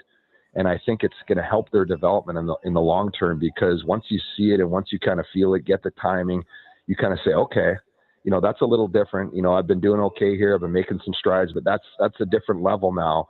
And so he understands of different things that he has to do or change in his game to maybe get back up there. And he seems like a really smart, intelligent player. For a young player, he's really responsible defensively. He's strong on the puck. And now I think, he's back on a 3rd line situation. You're starting to see confidence in his 5-on-5 game. And then now on the 2nd, he's on that 2nd unit or 1st unit at times on the power play. And he's driving the play. He's attacking the middle of the ice. He's carrying the puck. He's holding on to it. He's garnering a lot of coverage. Obviously, the Stamkos overtime goal was such a great play by him. He completely opened Stamkos up with the way that he telegraphed his pass there. And, you're starting to see and maybe have a better idea of projecting what Svechkov could be. But I think you're right. I think all the wingers, especially all the skill guys, they all want to play with O'Reilly because, he drives that line, and maybe he's, on a top team, he's a 2nd line centerman. And I think that's a big, need for the Predators, just to get one more of those guys. So you have a 1-2 punch at center ice. And then you talk about having, more layered attack offensively. I think that's going to increase your chances of having, two really good top lines instead of one. That's the main line of offense, or having to split certain guys up to try to balance it out. That's a big need. I think we've known that for a long time, that, a big, hopefully a young centerman, is in the works, and that's something they can address in the off season. Yeah, so hard to find, just like the quarterback in football. It's hard to find that number one center. So Mace, another example last night of the attention to detail defensively is still lacking for the Predators. They gave up a bunch, and UC Soros had to be a lot better than people might realize. If you didn't watch the game, you say, well, they beat the Sharks. What's the big deal? But the Sharks have some really high-end young talent, and they are throwing caution to the wind, and Nashville was exploited there. And I do think that's something that Barry Trotz has to be looking for in the big picture. Is they've got to defend better, and they've got to find some guys who don't get lost as much. There's still too many times in a game where a guy is uncovered in the slot. Yeah, and that's one of the things I didn't like last night's game for that reason, because I thought they'd done actually the three prior games. I thought they'd done a lot better job in Boston. I thought they were good, and Seattle, but last night it kind of went off the rails. And I think, a lot of the talk out of the room and from Brunette and Trotz is trying to find that identity moving forward. And one of the things they want to do is be hard to play against. And, when you hear teams say that, it starts with defense. It starts with, okay, you're playing against world-class talent every single night. They're probably going to get some looks. They're going to get some power play. They might get the odd, 5-on-5 chance. But it's just way too much free, uncontested chances given up. And that's detail. That's all five guys that are not as committed as they should be in those situations. And I understand the mental challenge of, getting up for some of these games, and depending on the night and the opponent, that could have a lot to do with where your head's at. And I think defensively, they just thought they could go out and maybe play at 75% and win that hockey game. And they did. They scored a couple power play goals. They were hanging on in the third period. They only got 4 shots, and, they were able to kind of get that final goal. But, that's not a game I would look at and say, go back to the room and say, guys, great job. We played great. And, all that kind of stuff. That's not what the plan is. That was a team that, in my opinion, was not hard to play against. It was kind of a pond hockey game of a couple teams that are at the bottom of the league, which they are, that were just going out there and see what happens. And they were able to obviously win that one. But they got to clean up a lot on the defensive side, because there's just way too much free offense. Mace, well, before we let you go, I know Barry Trotz had some comments with Jared about where Roman Josi is right now in his week-to-week situation. And Barry Trotz, he was very careful in what he was saying, but it does look like with where the team is right now, they're going to be very, very careful on how to proceed with him. Yeah, and I think you should. I mean, really, what's the point, or what's the benefit of, you're not going to bring him back early. You might get a situation where, Yossi's 100% healthy, and then maybe, you take an extra week or so and he wants to come back. And I don't know, that exact situation or timeline or how Yossi's doing right now. But I mean, there's no real upside or point to having him get back. And then you get a chance to look at other guys as well. And, when you're talking about, injury to your franchise player, I just don't see, any real benefit. It's not about winning hockey games right now. Quite honestly, it'd probably benefit the Predators more if they didn't have a winning record the rest of the way, and they were able to, finish lower and be in the lottery with a higher percentage of chance of getting a better pick. So I think they're going to be extremely careful and cautious with Roman Josi, as they should be. Chris Mason, Predators television analyst, joining us on D-Mace, Vingan, and Donna. Chris, great stuff as always. Enjoy California. We'll talk next week. All right. Thanks, guys. Have a great day. You as well. Chris Mason joining us on the program. The Predators are back in action on Friday. Another late puck drop against the Anaheim Ducks. 615-737-1025. A quick SEC tournament score update. The Arizona the Arkansas Razorbacks, I should say, have opened a 19-point lead, 57-38, with roughly 15 minutes to go in the second half against the South Carolina Gamecocks. Of course, assuming And Arkansas. who would they play? Arkansas, I was just about to tell you that. Arkansas would advance to play Ole Miss in the opening game of the tournament tomorrow at Bridgestone Arena. So Arkansas. So, opportunity for Arkansas. I really do think that they're playing pretty well. They feel pretty confident. That will be an interesting game, I think, to watch, because I think they match up well with Ole Miss. I think that will be a great one. And one of the games that I've been keeping my eye on here, just because if you are an SEC fan and you're saying, okay, how many are they going to get in? Is it 12, 13, 14? Other teams on the bubble that really have to win to stay alive. One of them is Cincinnati. Bid Steelers. One of them is Cincinnati. They absolutely have to win, and they right now are behind and having trouble with Iowa State. It's not over. Cincinnati's battling, but Iowa State has had control of the game, I would say, for most of the way. It's 65-56 right now at the under 4 timeout.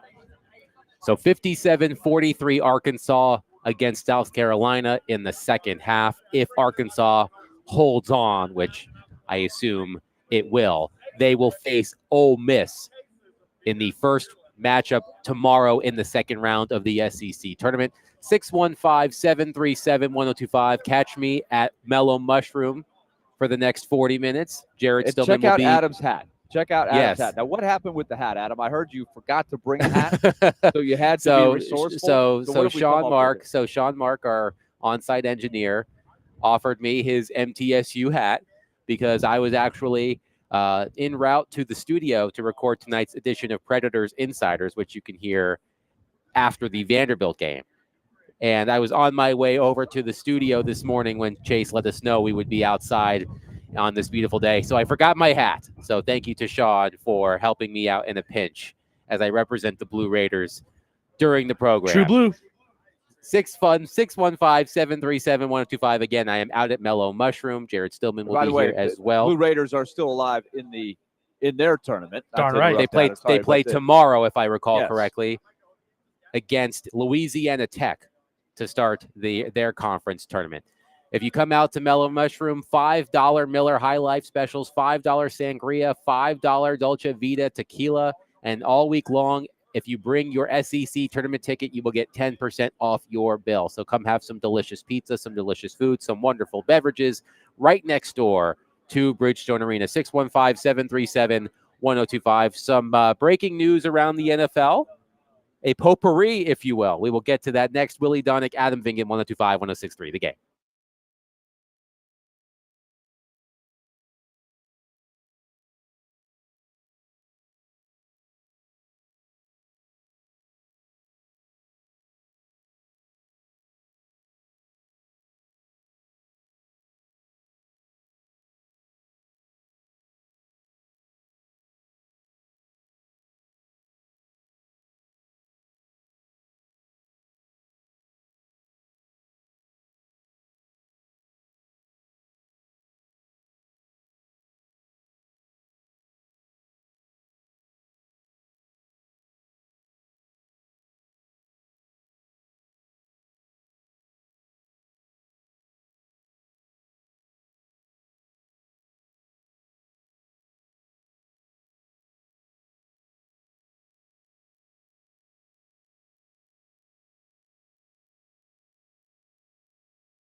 T-Mace Vingen and Donick, 102.5, 106.3 the game. Adam Vingen.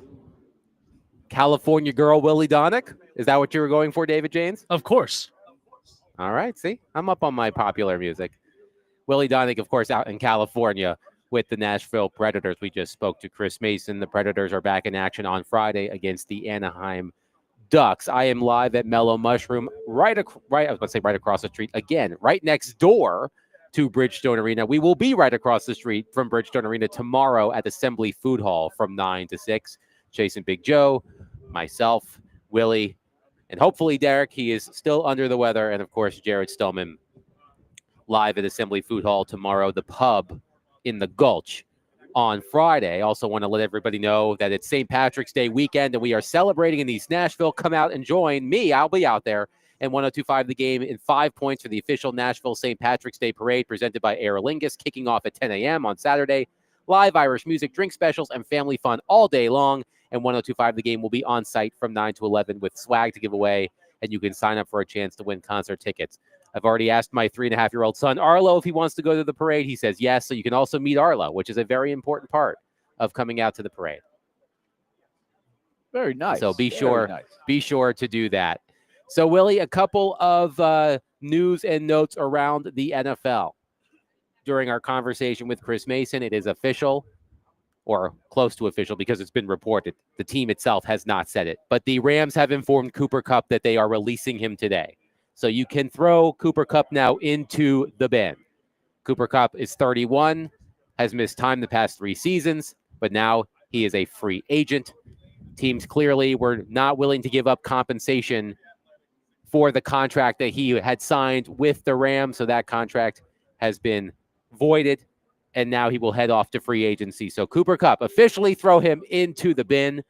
Also another piece of news for you out there hoping that Marcus Mariota may return to Nashville. That is not happening. He is re-signing with the Washington Commanders on a 1-year, $8 million deal per multiple reports. I think that's a good spot for him. I think he is a really good backup to have if you're Washington. Washington's made some really bold moves to try to jump up and take the next step. And I think Mariota is a guy that we mentioned. Carson Wentz, if and when he signs with another team, will be 6 teams in 6 years. Mariota's pretty close, right? So he's bounced around. He's played with a lot of teams.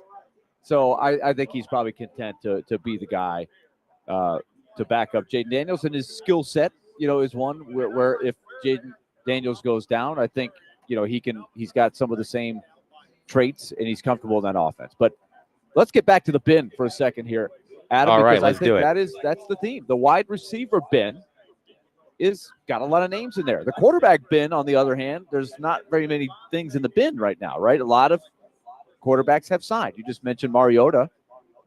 But wide receivers, I think that the market is changing. And now you throw Cooper Kupp in there. And so what is the going rate? What is the price on the bin? When you look through these guys and you see Keenan Allen, Stephon Diggs, Amari Cooper, Cooper Kupp, and there's more, right? There's a lot of them in there. So I'm guessing the Titans will be searching through that bin. The question is, what are you willing to pay, and who's the right guy? And one of those secondary options, Marquez Valdes-Scantling, reportedly has signed with the Seahawks. The Seahawks need receivers because they let go of DK Metcalf and Tyler Lockett. Valdes-Scantling was a midseason pickup by the Saints because the Saints needed receivers, and he has parlayed that into a contract with the Seahawks. So you can cross MVS off that list as well. Okay, so we have a sale. He's out of the bin, and he's out sold. of the bin. He's got a new team.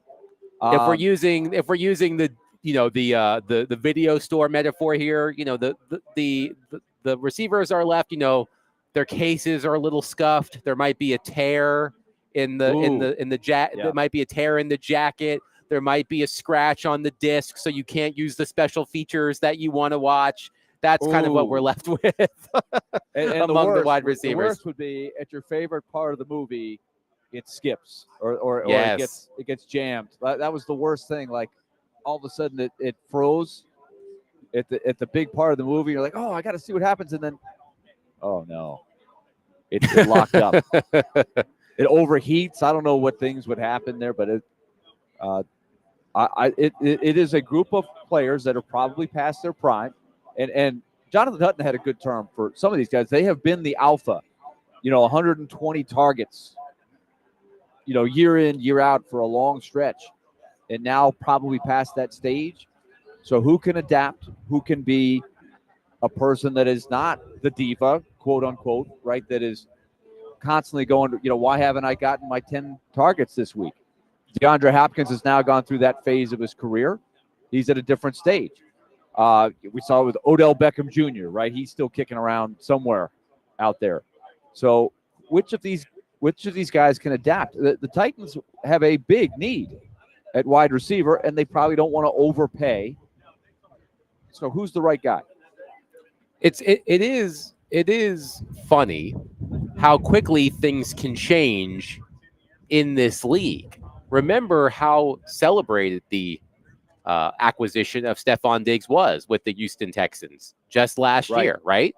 And now a year later, removed from being an alpha, right? It started to fade a little bit, and then it changed last year. But he's not that far removed from being a guy that got it like 160 times a year. Right. I know his season ended because of injury last season, a torn ACL, if I'm not mistaken. But it's funny how quickly things change. I mean, the Texans gave up a significant amount of assets, if I'm not mistaken, to acquire Stephon Diggs from the Buffalo Bills. And now, days into the legal tampering period, he's still out there. So you're right. And this would be a great topic for Derek. Hopefully he can rejoin us tomorrow. Just how you had changed that mentality when you're used to being the top dog, and now you're no longer leading the pack. I'm mixing animal metaphors here. I went from a dog to a wolf, but you know what I'm saying. Weston Hermitage. Wild, that's kind of the center of the topic, right? The dog it becomes like a call. He gets the call to the wild. Yes, I suppose that is true. Weston Hermitage on our text line, driven by WilsonCountyHyundai.com, says, how can the Titans say we want to be a draft, develop, and retain team? I'm not buying that anymore. You don't let NWI, Landry, and Stonehouse walk if you are using that forum. It makes no sense. Now not signing a quarterback? Has Brinker convinced Borgonzi that we need to tank this year so they can push out Callahan and go get their guy? Seems like it's a sabotage, in my opinion. I don't blame NWI, honestly. He's seen it all and wants no part of this organization. It's a bad look. Well, when you have the first pick, things aren't good.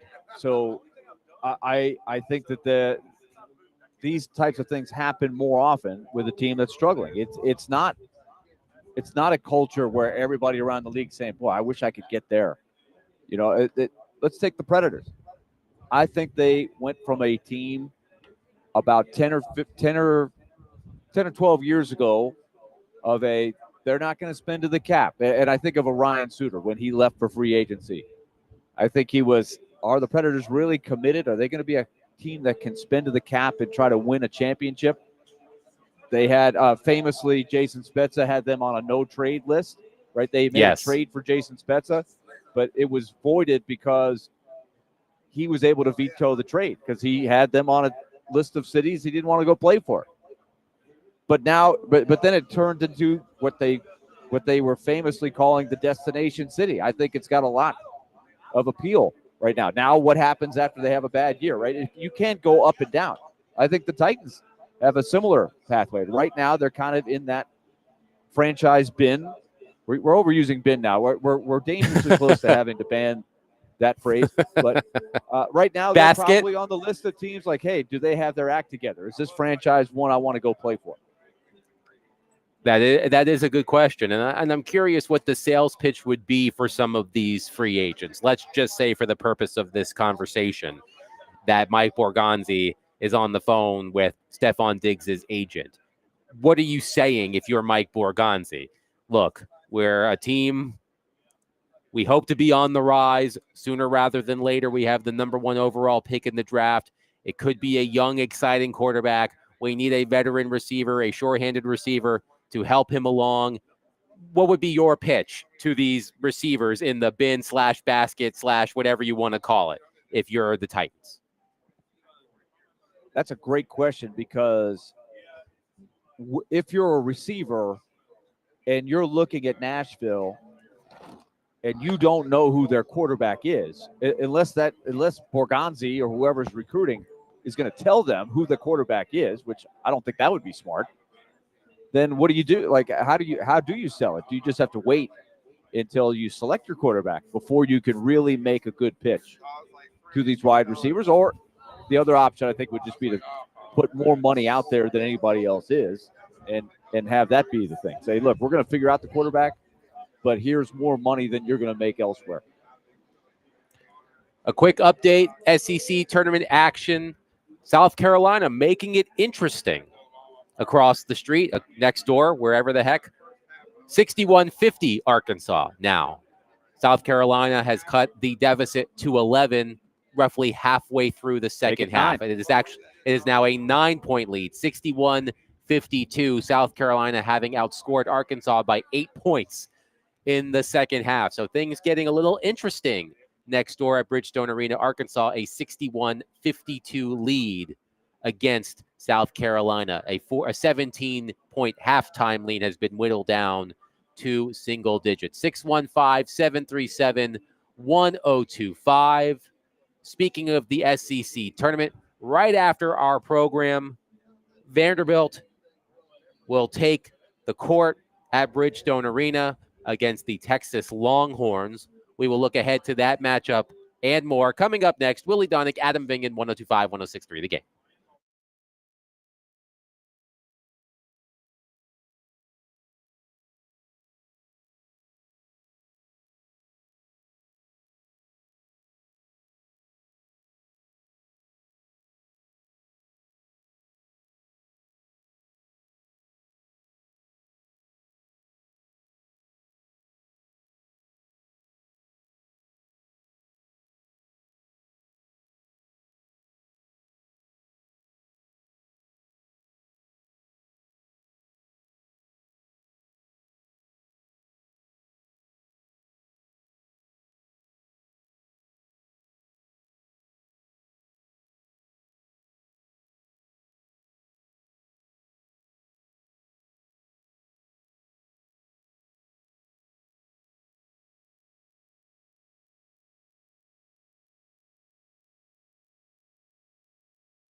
D-Mace, Fingan, and Donick, 102.5, 106.3 The Game. Adam Vingan, Willie Donick here with you. I am live at Mellow Mushroom next door to Bridgestone Arena, host of the SEC Men's Basketball Tournament. We will be on the road for the remainder of the week. We are at Mellow Mushroom today, again next door to Bridgestone Arena. Come on out. $5 Miller High Life, $5 Sangria, $5 Dolce Vita Tequila. All week long, if you have an SEC tournament ticket, you will get 10% off of your bill. So make sure to check out Mellow Mushroom. We will be live across the street, just a stone's throw away from Mellow Mushroom tomorrow at Assembly Food Hall. We will be at the pub in the Gulch on Friday, just a short walk from Bridgestone Arena. A score update in the SEC at the under 8. Arkansas 61, South Carolina 53. South Carolina on a bit of a run here, down 17 at the half. They have cut it to 8. Making things interesting right next door for Arkansas. I would say Arkansas is, I would say, fairly safe, Willie, but I think they need to notch this win just to make sure that they have a reason to watch Selection Sunday. Yeah, this wouldn't help. And South Carolina is on a good run now. It's 61-54. They've missed a couple of free throws, and they had some getting fouled and the ball's bouncing around the rim for an and one. It didn't go in. So South Carolina is chipping away. They're playing with a lot of passion right now for a team that has no shot at postseason. So I give the Gamecocks credit here. Arkansas, I think, still should be in good shape unless they completely collapse, but there's still a lot of time left. Arkansas, I think, will be all right even if they lose, but you just don't want to put yourself at the mercy of the committee, and if some crazy things happen, South Carolina just missed a layup that would have cut it to 5. So South Carolina still is on a run here, and they've got some momentum. But yeah, I think some other teams would have to make a run. I think the ACC is interesting because they're so top heavy. Mm-hmm. If somebody beats Duke and opens up the draw for a North Carolina or a Wake Forest or a team like that probably needs a deep run, if not to win it, that could hurt a bubble team like Arkansas if they were to lose this game. I think Arkansas probably doesn't gain much by winning this game, but they give themselves a chance to get another quality win if they can get a shot at Ole Miss tomorrow and beat them. So Arkansas still on top of South Carolina. Assuming Arkansas wins, they will face Ole Miss tomorrow in the first game of the second round at noon at Bridgestone Arena. Coming up right after our program, Vanderbilt will be in action against Texas. The pregame show starts right after we come off the air. Tip-off scheduled for 2:30. The winner of this game, Texas and Vanderbilt, will advance to play Texas A&M tomorrow at roughly the same time, 2:30 at Bridgestone Arena. Willie, after Vanderbilt's winning streak, we all declared they're in. They're a lock. And then they lost to Arkansas and they lost to Georgia. And I believe their bubble percentage odds on Bubble Watch on ESPN are at 75% now. So it's taken a hit over these past 2 games. Same thing with Arkansas, as you said, Billy, I would say with Vanderbilt. Vanderbilt's probably in, but you do not want to leave yourself at the mercy of the selection committee. So take care of business against a Texas team that absolutely needs to go on a run, I think, to make the NCAA tournament. I think Vanderbilt is further up on the bubble. They're higher on the ladder than Arkansas. Yes, I would agree with that. So I think Vanderbilt could lose and still be okay. A lot would have to happen for Vanderbilt not to get in. But, of course, all Vanderbilt fans have been scarred a few times over their history of being that team that you think your name's going to get called, and then, the brackets are announced and you're not in there. It's a bad, bad feeling. So everybody's having flashbacks to that. I think they're okay. But when you say take care of business against Texas, I think this is an absolute coin flip of a game. Texas is talented. They're not playing really well, Texas. They've got Trey Johnson, who is, by everybody's assessment, a lottery pick. He can take over a game. He can get you 32. He can get you 39, as he had a couple weeks ago. But he really struggled in the last game, a game that was a big bubble game for them. He had 0 field goals in the game, which is shocking. His only points came from the free throw line. They held him to 7. So what does he come back with? I don't think that's going to happen again. He's a guy that can get his shot anytime he wants. He's 6'6". You can't do much about it. If he wants to shoot, he's going to shoot. It's all about, for him, efficiency. And if you're guarding him, you've got to make him work for the points. You got to hope he takes some bad shots. Vanderbilt did a pretty decent job on him at Memorial Gym when they beat Texas a couple of weeks ago. And for Vanderbilt, I'm looking at A.J. Hoggard, who has been very up and down the stretch. You show me a game where A.J. Hoggard is making good decisions, strong drives to the rim, hitting the open man, knocking down the open three when he's open. And Hoggard right now is at 28% from three, right? He can go ice cold. He did not have a good game at all at Georgia. They need the good A.J. Hoggard from now until the end of the season. That will be an important thing for Vanderbilt. They also had two guys miss the game against Georgia that are not big-time players, but they're key role players, Grant Huffman and, even more importantly, M.J. Collins. They both were out against Georgia. That didn't help them, especially down the stretch when Georgia had all the momentum, playing in front of a home crowd, and they just drove it to the finish line. So let's see what Vanderbilt can come back with today against Texas. I do think they have a coaching edge in this game. I don't think Texas is super well coached, but they have a lot of talent. Intriguing game. I think it could go either way, but I want to see Vanderbilt bounce back with the type of effort that got them those wins against Ole Miss, Texas A&M, Missouri. But as we've talked about all year long, they've had to overachieve. They need everything in order to win. A less than good or less than great effort makes them probably beatable by just about any team, any good team in the country, because they just don't have that great superstar talent that can just rise everybody up. They can't roll the ball out there. It's got to be everybody cohesive. We have a one-possession game next door. 61-58 Arkansas against South Carolina. Cold. I mean, ice cold. This game should be closer. South Carolina has missed 2 or 3 layups here, or they could be in the lead in this game. Arkansas has hit a wall. Arkansas just took a timeout. 4:47 remaining in the game. 61-58. South Carolina outscoring Arkansas by 14 points in the second half. The winner of this game will advance to face Ole Miss in the second round opener tomorrow at noon at Bridgestone Arena. Vanderbilt will face Texas coming up right after our program. The winner would take on Texas A&M on Thursday. In the nightcap, LSU and Mississippi State. Winner faces Missouri. Oklahoma and Georgia in the late game. Winner takes on Kentucky. So make sure to tune in for all of your SEC tournament updates. We will be back on the road tomorrow. We will be at Assembly Food Hall right across the street over here from Bridgestone Arena. Come see us. We will be broadcasting live starting at 9 with Chase and Big Joe. I will be out there. Jerry will be out there as well. But coming up next, the pregame show. Vanderbilt preparing to open the SEC tournament against Texas. Pregame show coming up next, followed by tip-off at 2:30. That'll do it for us today on behalf of Derek Mason. Be love on your people. Have a wonderful Wednesday. Peace.